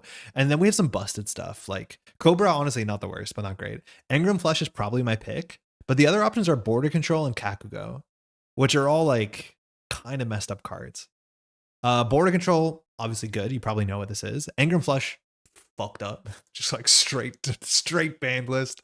And Kakugo is also like super, super poisonous. But this is like just good. I'm going to do 3 Engram Flesh and assume we get something good. This card it's currently banned. This is small decks too, right? Gotta be Kakugo? Maybe, but like, I don't know how many runs Antoine has to make. Ah, crap. Chat delay saying Kakugo because of the grinder, but I think Engram Flesh is also relatively grinder. I don't think there's influence, but I think we get an identity. I've never done this yet, Flesh of Blood. We'll find out. Yeah, I think Kakugo needs some synergy. This is just going to be our central size. Okay, so we have Piranhas, Cortex Lock. No one will expect the Cortex Lock. And now it's just cards. So we could have 9 hedge funds. Off the Grid is like, sorry if you don't know these cards. Some of them are weird. Fut Kakugo is like a play. Border Control seems like the best general pick early. Yeah, it kind of leaves us really open. Engram is just like centrals only. 3 Futs is maybe good. I don't know what his economy is going to be. Endless Eula is okay. I think you would snap pick a cleaver if it came up. Do we need 6 hedge funds? Maybe we do. And then just hopefully draw something better. Like the only cards I care about here are Cortex Lock, which is okay. Thomas Haas is a bad like NGO front. But's okay. Endless Eula is fine, but I think we're just gonna go for the 6 hedge fund deck because it's kind of funny. Engram Flesh seems so messed up numbers wise. Yep. And it's one of the worst face checks in the format. It's really messed up. Card's absurd. Imagine breaking it for like 6 with Shibboleth. They res for 3. And it's a snap res because it shows you their whole hand and takes out like 2 of their best events. Card's absurd. All right, that was draft 4, I think. So we're only a third through. Oh, this is gonna be a late night. 7 credit break with Buzz. Yeah. Oops. I mean, You gotta draft Phoenix after, right?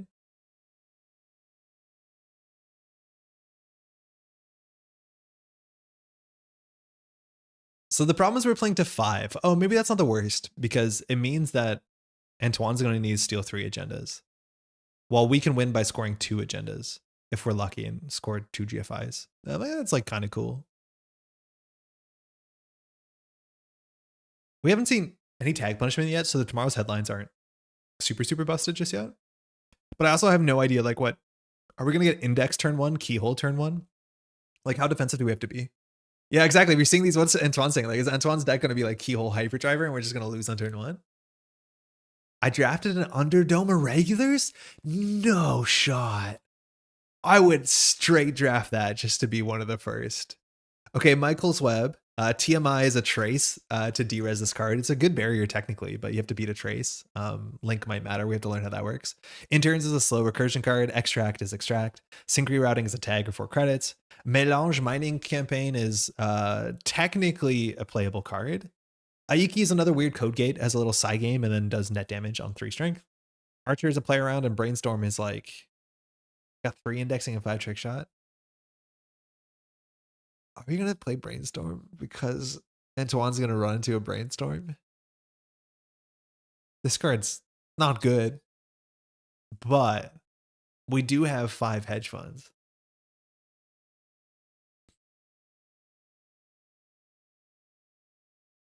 Yeah, I'm gonna go for Brainstorm. It's gonna be fun. We'll knock some cards out of hand. I'm assuming damage is relevant in this. Go full grinder? The thing is, like, you can break Aiki. I don't know. I think we need an anchor ice for the remote server. Like, we really want to draft. I'm going to just say good ice here, like a Fairchild 3, obviously, an MIC, a Braun. We want to have something we can jam behind, because currently we have nothing to jam. Yeah, we have the econ for Brainstorm. We can do hedge ice. Even just hedge ice, right? Brainstorm makes Engram Flush a 0 credit break. Yeah. And we'll just grab Neural EMP on the way out, and then we'll close the game out really quickly. All right, Ramen Rai. We're not going to read the text on that. Self-destruct is a cool card. Admittedly, it's an ONR reprint, but you can destroy an entire server and then you do a trace to do 3 net damage, which like matters. Hunter's a really good card. It's 1 to res, 4 strength, trace 3 for a tag. That's like just nice. We have lag time, which is a current, which I don't know if we have to play around currents. All ice having +1 strength, whatever. Next activation command might matter. Isabel returns cards to hand, not super useful. Neural Katana is a sentry. It has a bad face check. All Seeing Eye is our first tag punishment, and Financial Collapse is lose 2 credits. Yeah, I think Brainstorm into Self-Destruct is like probably the play. Like, the only other card I really like here is Hunter, but this can win a game on the spot. Admittedly, if we res a Brainstorm, probably won't have credits. But if Antoine's down to low cards, you run the remote server, we have money, boom. Trace 9. Do 3 damage. I can't believe this card had no decks. Like, this card should do something. I think we're going off the rails. I mean, we drafted Brainstorm into Self-Destruct. We're far off the rails. We're just going to jam and see what happens. We're super off the rails. Oh, this costs 2 to res? That kind of sucks. Neutral upgrades used to be super rare in FFG. We got some like really weird ones. Ooh, okay. What do we got? Fenris, which bad publicity. I don't want that. Amani Sanai is good. Just the numbers are fine. Bailiff is a pop-up window on a little barrier, and we have no barriers so far, so it's worth something. Svi is Svi. Ash is very good. It's like Managar modernly, but it's gated by a trace. Then they can only trash Ash and come back. Lycan is the sentry to Codegate one. So it's a sentry that ends the run if you advance it to Codegate that, sorry, not ends the run, trashes a program. A resistor is a little trace on a little barrier. That's fine. Rolling Brownout, it's a bad current. And Elizabeth Mills trashes locations or removes bad pub.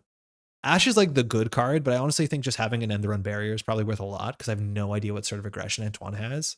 In theory, resistor is cheaper as much as you can just trace 4 through it, but like Bailiff is fine. We make some money. I don't think I want to go for Ash. I don't know how many more drafts we have. We have 6 picks remaining. Actually, it says there.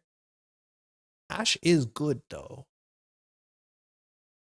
It's Jeff's worst card of the cycle. Wait, what was Bailiff? That ain't right. This card's fine. There was Parasite back then though. Consider Ash. Consider Ash as self-destruct fodder. I mean, that's pretty compelling.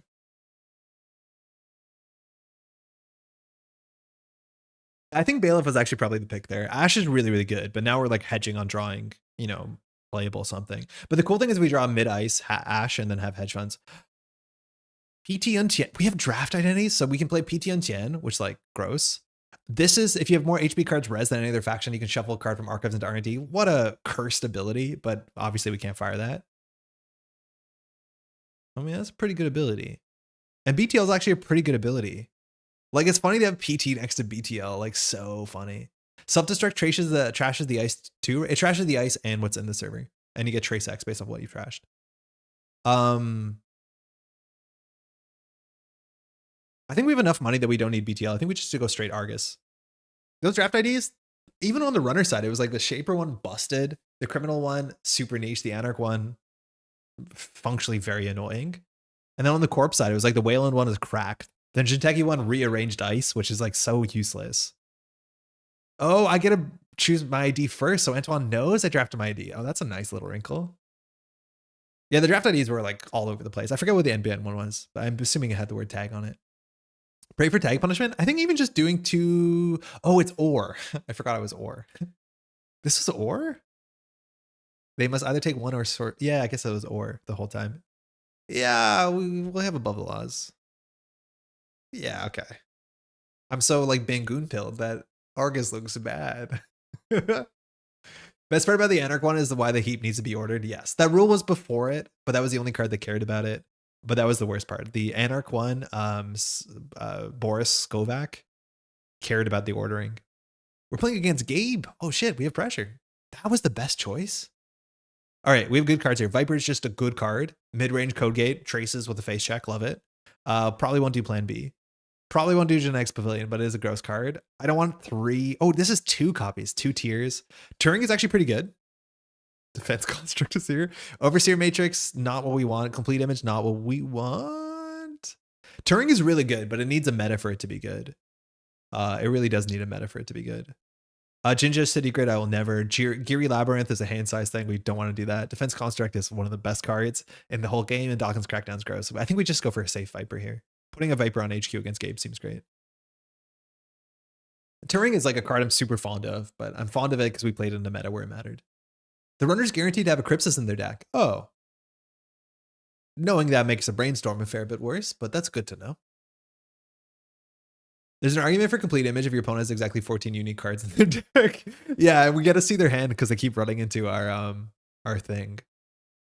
Hey, how does the stock exchange work? It's non-Wayland cards, right? This seems good. We've drafted no Wayland cards. So this is basically whenever you res or play a card, gain a credit. It's not the worst thing because our deck is really strange, but this card's interesting. Ghost Branch is an advanceable trap that gives tags. Anthill is really good. We have nothing that goes in a remote server that's not an agenda at this point besides Ash. Corporate Troubleshooter is gross on a Brainstorm. I could see us taking 2 copies of this and being really gross about it. Obviously, we have Caprice Ash, which is like probably worth doing. Game Changer, don't really have the build for it. Open Forum, no. Government Subsidy, it's not the worst. Diversified Portfolio, no. DNA Tracker is very, very good. This is Proto-Atini, it's kind of gross. Voter Intimidation can just trash a resource, which we don't struggle in. Lycean is Lycean. This is interesting. Antil is not bad. Like Caprice is just a messed up good card, and it works really, really favorably. It has a really weird timing, but it's play a side game and the run. And you can technically like border control after this because the timing is very, very strange. I don't know if NSG has like technically eroded it. I would say it's probably the Caprice, right? Because Caprice Ash is just a win con. We technically don't even need ice. Like 1 ice Caprice Ash is a win con. I'm really scared of Antoine's drafting because we're seeing great corp cards and Antoine's probably seeing good runner cards too. Gabe is weird. I can't imagine 3 IDs that are worse than Gabe. Maybe I can.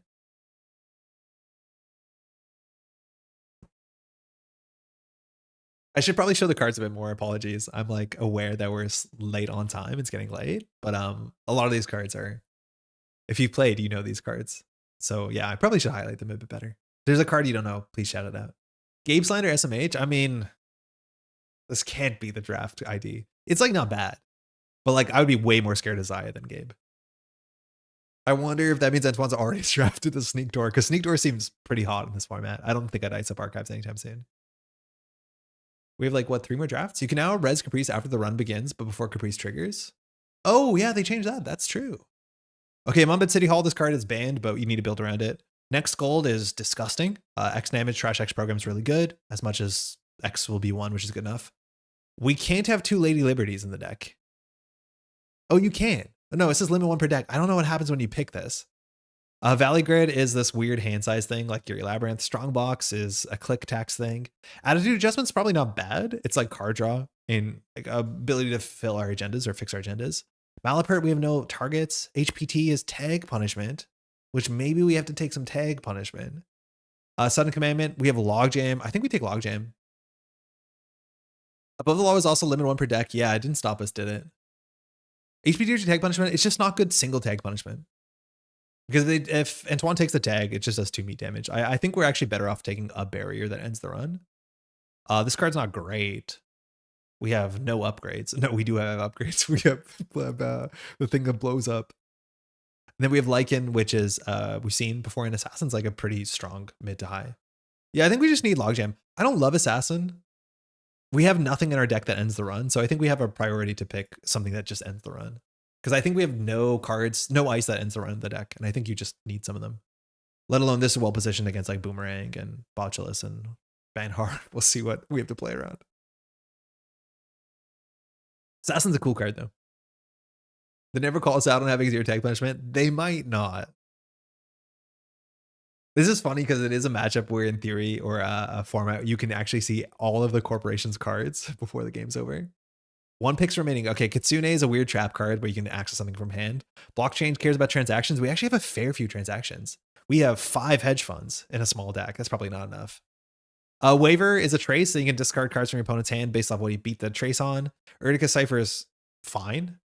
Errand Boy is one of my pet cards. It's probably not worth picking. Heimdall 2 is like a really big 2.0 buy ride, so they just take a core damage and run through it.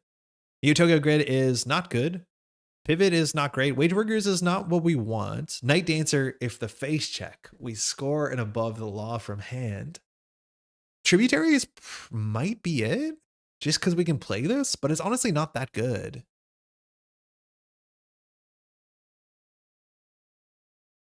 Two copies is what we want on Tributary. I just want to play with Tributary in Standard, so I'm going to pick Tributary. I totally forgot what the other options were. Tributary probably wasn't it. Like maybe Blockchain's good enough. I think we had 1 more transaction. Blockchain would have been fine. If our last draft is like Scorched Earth, we're cooking. And by cooking, we're cooking Antoine. We're going to be 35 cards, 36 cards. How big is our deck going to be? Oh, man.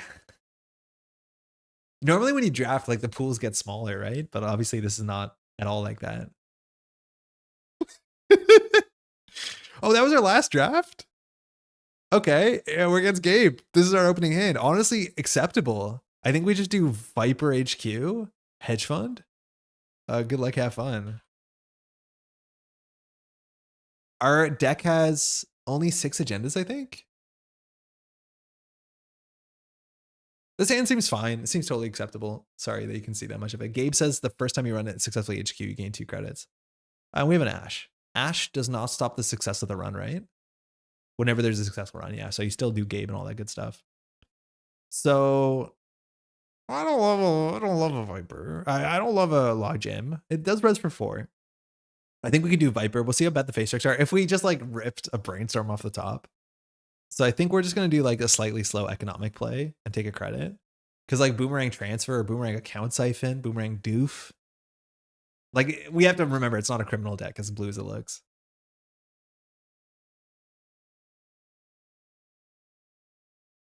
I have no idea how consistent the economy is going to be on the runner side. So like Logjam, Ash above the law might be fine. We'll see if Antoine plays like a Caddy Jones or something spicy. High target. Like imagine having to draft 3 paladins. Oh, it is 5 to 6. Ooh, Shibboleth. You do still break this for 4. You get 2 back though. The bad thing is happening.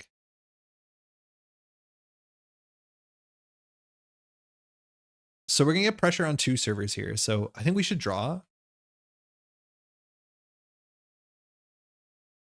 This card is really good. This was like the old Spin Doctor. It has different play patterns. But we need to be able to res the Logjam and the Viper, which is going to be a bit tight. Film Critic doesn't matter against our deck, which is sick. And we have a Paragon. So we're running R&D for a single. Film Critic is like... Actually, no, it matters against Argus. What am I talking about? I forgot we're Argus. Okay, no steal, no trash. Love to top deck one of our other 4 hedge funds. Yeah. I mean, how much does this break through with a Shibboleth? It's not that bad. It's 4 credits for something we res for 2. Kind of absurd. I think we would probably have a window here. We're weak to Inside Job. That's where Ash kicks in. Trashing the Film Critic actually does kind of matter. I think we can bait the Ash and see what happens. Like, you want the Ash to do something. If Ash is on its own, it actually doesn't do much. I just can't tell what sort of pressure Antoine's playing. So I want to... Ooh, Blueberry Diesel. That can't be a good draft. I want to be a bit careful here. Oh yeah, Film Critic does combine with Pinhole technically in this format. I wonder if Antoine has it. But yeah, technically Pinhole works really, really well. I'm hoping not, because that's cursed. Mystic, okay. So we could have scored above the law. I don't think it's gonna be that different this turn. So we can install Jackson, draw with Jackson. I think we just do draw a hedge fund above the law. We'll leave that little secret for later. 4 cards in hand. When do you look to trigger for self-destruct? Only if it's really super, super. Is usable on successful run. So this gets virus counters, and then you can use the virus counters to break end the runs. Luckily, Logjam has 3. But that's kind of interesting.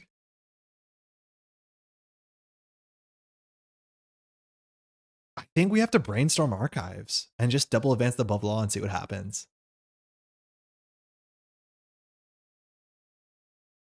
Yeah, definitely brainstorm archives. We'll see if Antoine's like aggressive or not into HQ. But yeah, this thing will do like 6 core damage, which obviously is lethal on the turn. And then again, Antoine needs to steal 3 agendas to win. My Goose! I love Mongoose. Oh, such a good card. Unfortunately, a Mongoose breaks Brainstorm relatively well. It's my Mongoose. So we've played one Sure Gamble. I think we actually trashed the Mystic before the Film Critic.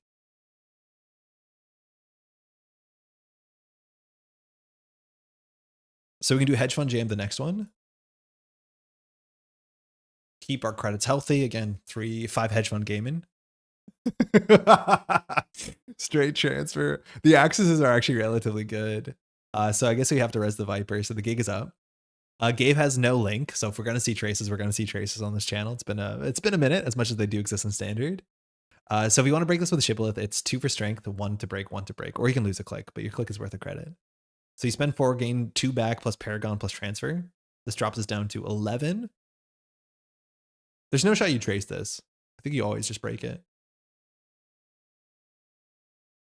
Antoine, mind you, has been playing for almost as long as I have, so Antoine knows all these cards. Yeah, pays 4.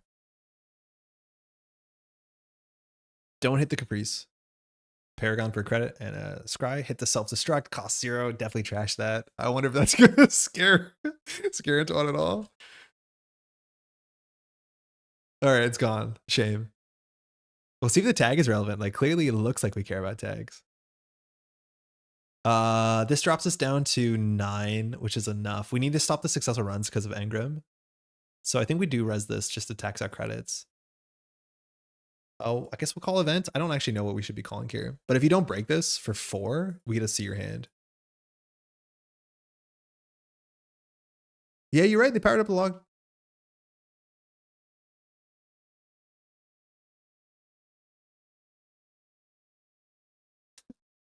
Do you know what's happening?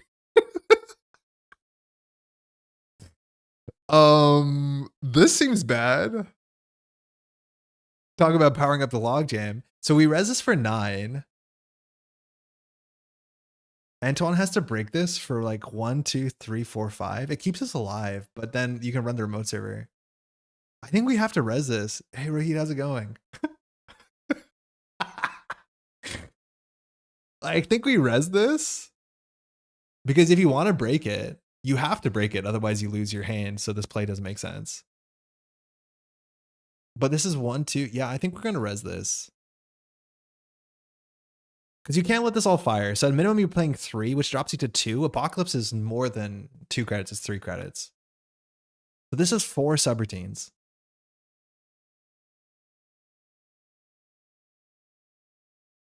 Hope to hit APOC. Well, it's up to them. If they have APOC in hand, Antoine either like won't let this fire, because letting this fire is, there's no point.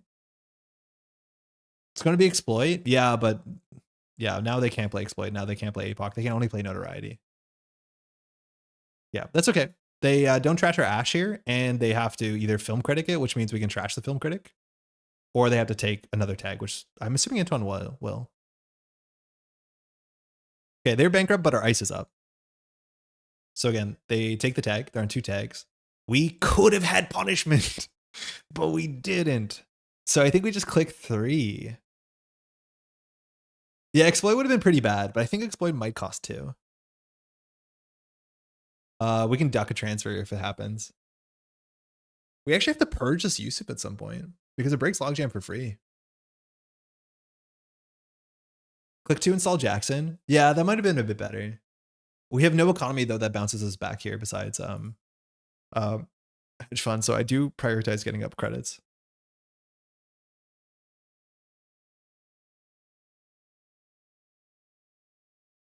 Yeah, next turn we can do some Jackson stuff. And logjam will be big strength. Oh yeah, you have to boost it, so logjam will be 3 strength, so that doesn't do anything. This is actually surprisingly annoying, this USIP. I think we just have to purge and lock them out.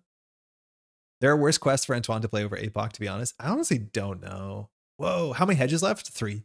2. Antoine assumes we have no more. And honestly, money is a problem. Money is a problem. It seems like money's a problem for everyone, though.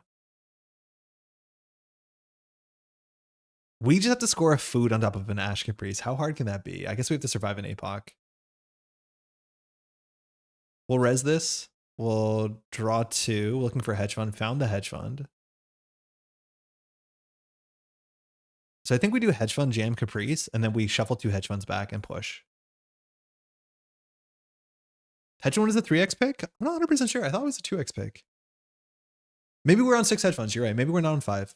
I can't remember. Click for 4 makes sense. Okay.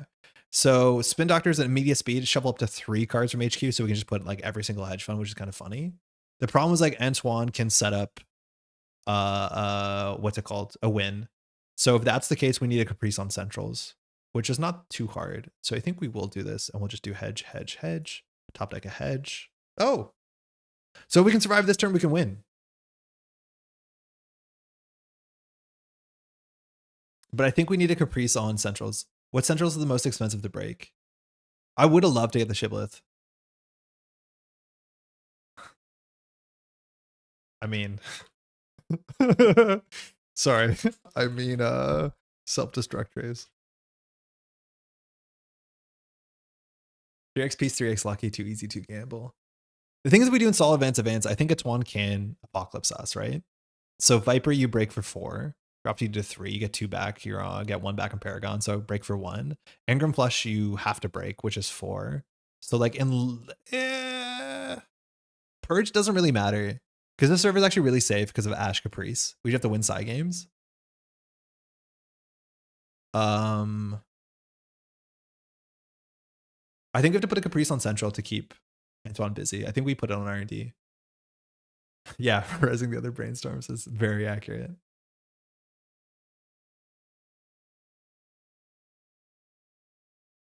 This doesn't matter.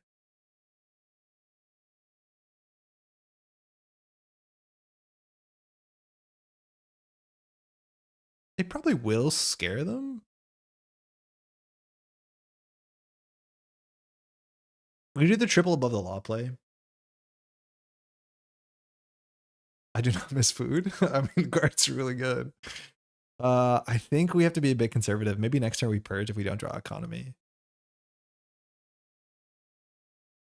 But this now is like an 8 credit server. In theory, you don't have to break the first subroutine, but it's still 3 and then 4. Because you can't lose the trace if you're trying to do some APOC thing. Yeah. Whoa. Last click. Wow. If this is an agenda, we're in a bad spot. Huge. You? I mean, it's fine. We'll definitely draw a card into this run. I think it's cheaper to let this fire and just break a 6 strength Viper. But this is disgusting. I think we maybe had a window there. Ooh, boost. Break. Is that worth it? Because you spend 3 on this instead of spending 2 on this Viper. I don't think it's worth it. So we're breaking all of it. Okay, so now it's suddenly worth it. How many banned cards are you running? There's a difference between banned and rotated. I think banned cards, just 2. I think just 2, but we were offered more than 2. Yeah, the HPT would have been so easy. I feel really, really silly about that. Don't hit an agenda. Stop doing value. Touch a caprice. Fuck. HPT would smoke this matchup, yeah. Yeah, it does 8 damage. Man, how do we do this? I think we had the window there. I think now, like, Antoine can go R&D for singles.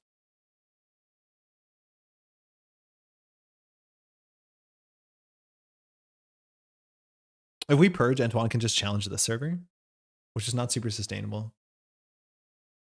Like, I think we just click 3 and push a food, but like whatever Antoine was trying to do last turn can still do this turn. I feel like we're not in a good spot unless we draw a hedge fund.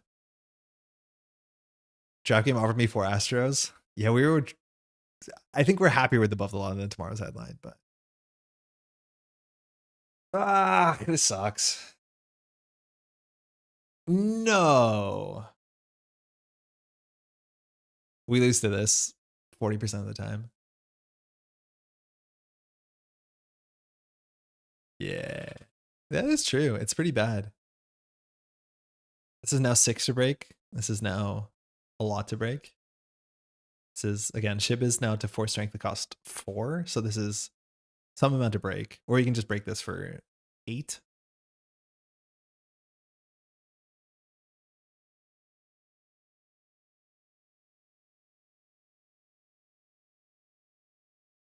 It's really cool that you discover the deck and then you realize, like, okay, this is the ice suite. And so then the question is, what's the remote? Like, that's kind of neat that there's like this weird meta where, like, it should have been obvious to me that there's another hot pursuit. So maybe we Caprice on HQ. I don't know.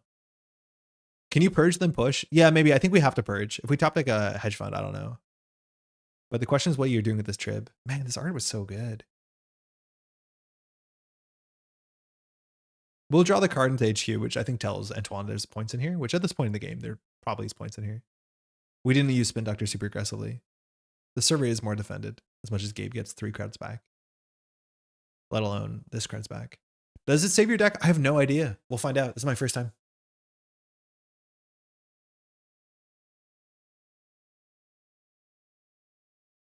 Nice. Choose a piece of ice. We could get the ice out of a hand. I think the ice in the hand is better. Just can't beat thread ship, lol. So now this is a 6 strength Viper. So if you are going to break it, tracing is technically an option, but also you can break it for 2, 4, 6, 7, 8. Wow. So this is still credit positive, especially if it wins the game. Nice. Nice, nice, nice, nice. I can't believe we drafted self-destruct. That was the only bad draft we made. Oh, piss and shit. I think the bad thing is happening. I think the bad thing is going to happen right now. Luckily, we kept an Engram flush, right? Oh, the bad thing is happening. Yeah. Oh. Oh, that's sick. I thought that would be worse for me. Oh, that's so good. Y'all, trying to play a banned card. What a clown. Just whiffed. Trashed the most powerful card we had. I mean, probably shouldn't have done that. Okay, so this server has to be run a couple times. So we do install advance, we're on 7. We don't res the logjam, it's just Caprice Ash. So we go down to 3. No, I think we have to like hedge fund, push the above the law. I mean, yeah, that would have been bad. Antoine filtering our draws. Yeah, exactly. This probably wasn't right to trash this. But I guess it makes it easier to win off of R&D. Purge? Yeah, you're right. Actually, Purge is pretty reasonable. But Purge is committing us to res the logjam, and honestly, Ash Caprice is better than a logjam. Because you have to like beat the Caprice, then you have to win the Ash. Trash the Ash, then you have to run back and beat Caprice again. If it was Knife, the 5-knife deck. Yeah, like this server actually is really good. The issue is we don't have the credits to run Caprice Ash. Antoine doesn't have the credits to play Caprice Ash. So if we do install advanced events, we go down to 7. Transfer is not real. Running the server actually moves Tributary over, which is kind of cute. It doesn't really help, but it's kind of cute. But that goes down to 7. If we res Caprice Ash, we go down to 6, 5, 4, 3. We can't really play the Caprice game. So I think we have to just head fund and push next turn. I don't actually think we purge. It doesn't really matter. We're not going to res this. GFI does win you the game if you score. Yeah, for sure. For sure. It's just like we have to have 5 plus 4 plus more. You purge the logjam just without a trace or side game stuff? Yeah. That's true. We purge the logjam, we just have a purge logjam. I mean, they're both kind of fair. Maybe you're right. Maybe just purging is fine. But then we res the logjam, and then if we install advance, we can't. No, the logjam's more expensive. I don't know. I don't think I like the purge. I think I like hedge fund better. We could have done hedge fund credit next turn, install advance, we would have been on 15, which is way better. Because if we do install advance here, it's like still kind of sketch. Like loose to inside job, I guess. Might have seen one by now though. It's only 4 to res. Yeah, if it fires, it's only 4 to res, but that still drops us to 3, which is like, it's still better in the remote than an HQ though. Maybe you're right. I can't tell. The play patterns for Caprice Ash have like faded a bit in my head to understand exactly what the reach is here. It seems like Antoine doesn't have Pinel Film Critic, which is good. Do we move this? I don't think we do. I think it's better where it is. Like making this 7 strength doesn't really matter. There's a chance that Antoine will just let this fire. Get the deep dives out. Yeah. So we see the hand, it's Crypsis Transfer Deep Dive. So we'll trash the deep dive. Excuse me? Oh, cool. Move to protect R&D with the first sub. It doesn't really. Because it just draws a card. It doesn't protect R&D. It actually makes R&D worse. You're right in theory, Anton could trash and run back, but if that's the case, the Tributary doesn't change anything. Oh, building up use of counters.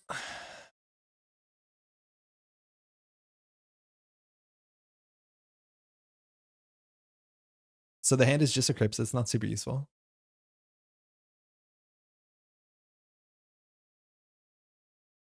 Yeah, this sub actually makes R&D worse to some extent because we're not forced to draw, but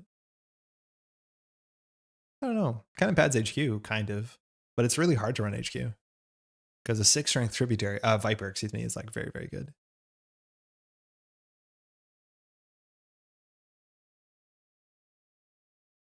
This is really cool. I'll be honest, whoever built this on JNet, probably NB Kelly. This is awesome.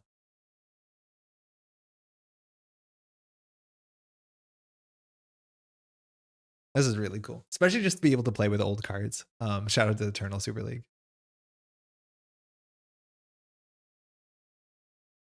We're building use of counters. We know it's a program. Runs the remote server. In theory, if we had a self-destruct on the remote server, we could force a win here. Antoine's running. Okay, so we have to figure out what the play is here. We could res Caprice, fire Caprice 2 out of 3 times we win the game. If we res the logjam here, Yusuf can break 2 of the subroutines, so you break the gain and the run, and we're left on 1 credit. That's not enough. If we res Ash Caprice, firstly, you have to beat the Ash Trace. Sorry, you have to win Caprice, so we can spend 1. This drops us down to like 2 credits. But this trace has to be successful. Ugh. Just res logjam and win? No, Yusuf breaks the 2 credits. We don't win. We go down to 1 credit. We go down to 1 credit, we don't win. Like, right? Imagine leaving to eat dinner on one show, you come back to what was happening here. Welcome back, friend. It's pretty cool out here. Yeah, this is where I think we needed the money more than we needed the Yusef. So again, we could just risk the whole game in Caprice. Because if we res Caprice, we could pay all 4. Yeah, it's low strength. This uses strength anyways. This technically is only 3 strength, which means Yusef breaks 2 subroutines. You just break the first subroutine. I think we just res Caprice Ash and then force the Trace and then force the Psy game. So, yeah, the res Trace math is like a bit much for me right now. So we res Caprice and we lose the Caprice game. So we go 2 and go 1. We're down to 3. Sorry, wow, we're down to 4. We res Ash, we're on 2. We fire Ash, we're on 6. I think we're still late here. So we can trace out Ash. If we just res Ash, we go down to 5. We can make Ash a trace 6. But in theory, we want to protect both. Yeah, I think we just do a 2 and 3 chance. I think we just do the 2 and 3.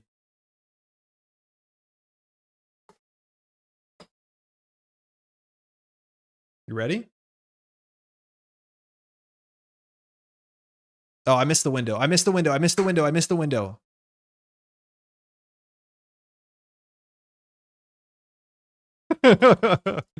Yeah, this is not anoetic. It has to be res before you pass the ice. Yeah, maybe I realized I missed the window. This is a really weird timing. It says whenever the runner passes. Okay. So this is what Adrian Seiss used to do, and it was like pretty sick. So we're just gonna give this a little spin. Roll D6. Yeah, you and me both. This is our option. The top one. The top one. Nice. Good game. Oh man, that runner is good when it's good. Score exactly to 5. GG. Man, that Turino is a bit. Yeah, if we just had money, we could have definitely like just pushed Antoine out. So I think we don't purge. I think we just get an infinite hedge fund. That was sick. Really close actually. Where'd you get the side game fidget spinner? It's pretty old. I don't remember where I got it from. I think I won it. It was at some event, but I won this on a prize table locally at events. This was like obviously at the point in time where fidget spinners were a thing. Someone made side games fidget spinners. That was 42 minutes. Oh, that includes the draft, yeah.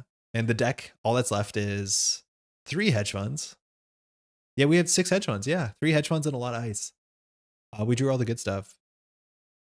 No, could have drafted an HPT. Yeah, we thought he'd be scared. You'd like just respect it. For what I think it actually would have been better to be BTL. Because BTL, we no, it's not that true. We don't do that much in solid advance, but BTL helps for this push. Had 6 hedge funds though, so that's neat. Considering the only 2 econ cards I saw in my draft were transfer and Hoff fursuit. Yeah, your draft didn't look that great. Your draft was surprising. What 4 IDs did you get that left you on Gabe? I just didn't really have a choice but to go tag me. Yeah, like we're definitely forcing. We were so scared you had Film Critic plus Pinhole, which is a thing. Can you do Film Critic and Pinhole in Eternal? Heading out. Hey, Jam, thanks for dropping by. Yeah, I don't know how we ended up on Gabe. It was actually not bad. Zaya, Gabe, Edward, Kim, and some bad idea. Oh, man. 100% Zaya. Yeah, Zaya is so much better. Like, the 40 deck size you lose, but it puts pressure on every centrals. Yeah. I'd have been upset. And it actually is really genuinely funny. Antoine saw all of them, but if we had self-destruct in the remote server on the last turn, we would have blown it up and won the game. Already drafted deep dive by that point. Oh, that helps. Yeah. Cool. When is the last window for Caprice and Azay? I don't think I'll be able to give you like a great answer. Other, how's it going, by the way? Technically, the text on this might be different in Null Signal Games Land, but it says whenever the runner passes all of the ice. So you have to res this when the runner approaches the last ice. That was a sticking point. It definitely means that there's a paid ability window at this weird, like, pre-breach step. So in theory, they can win the Caprice Nisei game, and then you can just like still end the run with like a Nisei Mark II. Hey Justin, what's the server 1 ice? Rascal. Oh, no need to yell.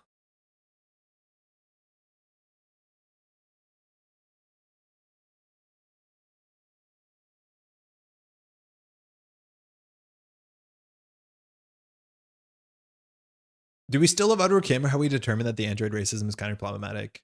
No, definitely not problematic, I don't think.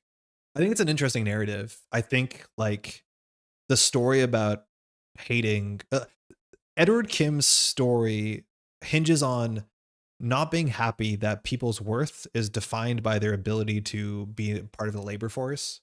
I think that's a really interesting story and something that like I agree with. Obviously, like the hate group racism and thinking androids aren't people, you could, you know, have your opinion on that. But his like the idea that like your worth is only that you can be productive in society, that's a good story. Thanks for the game. That was sick. Not needing to read all the cards help. Yeah. If you've played the old card pool or you play Eternal, not having to read all games. Hey, cheers. That's great. All right, sick. Again, that feature I think was added someone recently. I only heard about it today, so I'm glad that that was pointed out as something to do. That's really, really cool. Shout out to the JNet devs doing some cool stuff in this quiet window. On that note, I don't know if it's going to be that quiet of a window anymore. We're coming around on February, and that's when spoilers start. I think we actually know when spoilers start and community spoilers, but it should be relatively soon. So it's really nice. February is going to be fun. January feels like it flew by. Maybe you think the same. Huge thank you to all these names here and more that support the Métropole Grid, so we can do all these sorts of stuff. Mind you, we've been doing a whole bunch of streaming on the weekends. That's Null Signal Games stuff. If you want to listen to me talk or not talk about more Netrunner, again, check out all the Null Signal Game stuff. The CBI was last weekend and the weekend before. There's some good stuff if you want to watch more gameplay. There's also some more podcasts. I believe we had a new King's Court today or yesterday. I haven't listened to it just yet, but that's great to hear that they're back. And of course, all the regular stuff going on like Neon Static and all that. Met someone who definitely knows spoilers. Yeah, there's people that know spoilers. I don't know spoilers yet, but I'm gonna know spoilers soon. Thank you to all these names here and more. Of course, we have all our daily cast patrons that also support their channel. Their names are not here, unfortunately, but incredible thanks to everyone. And if you want to support this channel, whether you want to jump on the Patreon, you can find a link always in the description, or if you just want to take a second to leave a like on the stream, subscribe to the channel, all that sort of stuff really helps this channel grow. And this channel is still growing, which is like the most exciting thing, because it means more people are getting into this game and figuring out that Netrunner is still not only alive and well in 2026, but a very, very exciting time. So that's sick. That's mostly it. I don't have anything huge updates really. We'll be back next Thursday. Maybe Pat will be here. Maybe we'll play some in-paper play. But I'll let you know as soon as I know. Stay tuned to Null Signal Games and stuff like that, and hopefully we'll get some cool prizes in the mail. If you want scoops early, you can play test and jazz. Huh? Scoop season starts officially 2/13. Oh, okay, so it's a couple weeks away, so maybe I'm pre-hyped, but yeah, still pretty excited. Thanks for the stream. Thanks so much for hanging out, y'all, and we'll catch you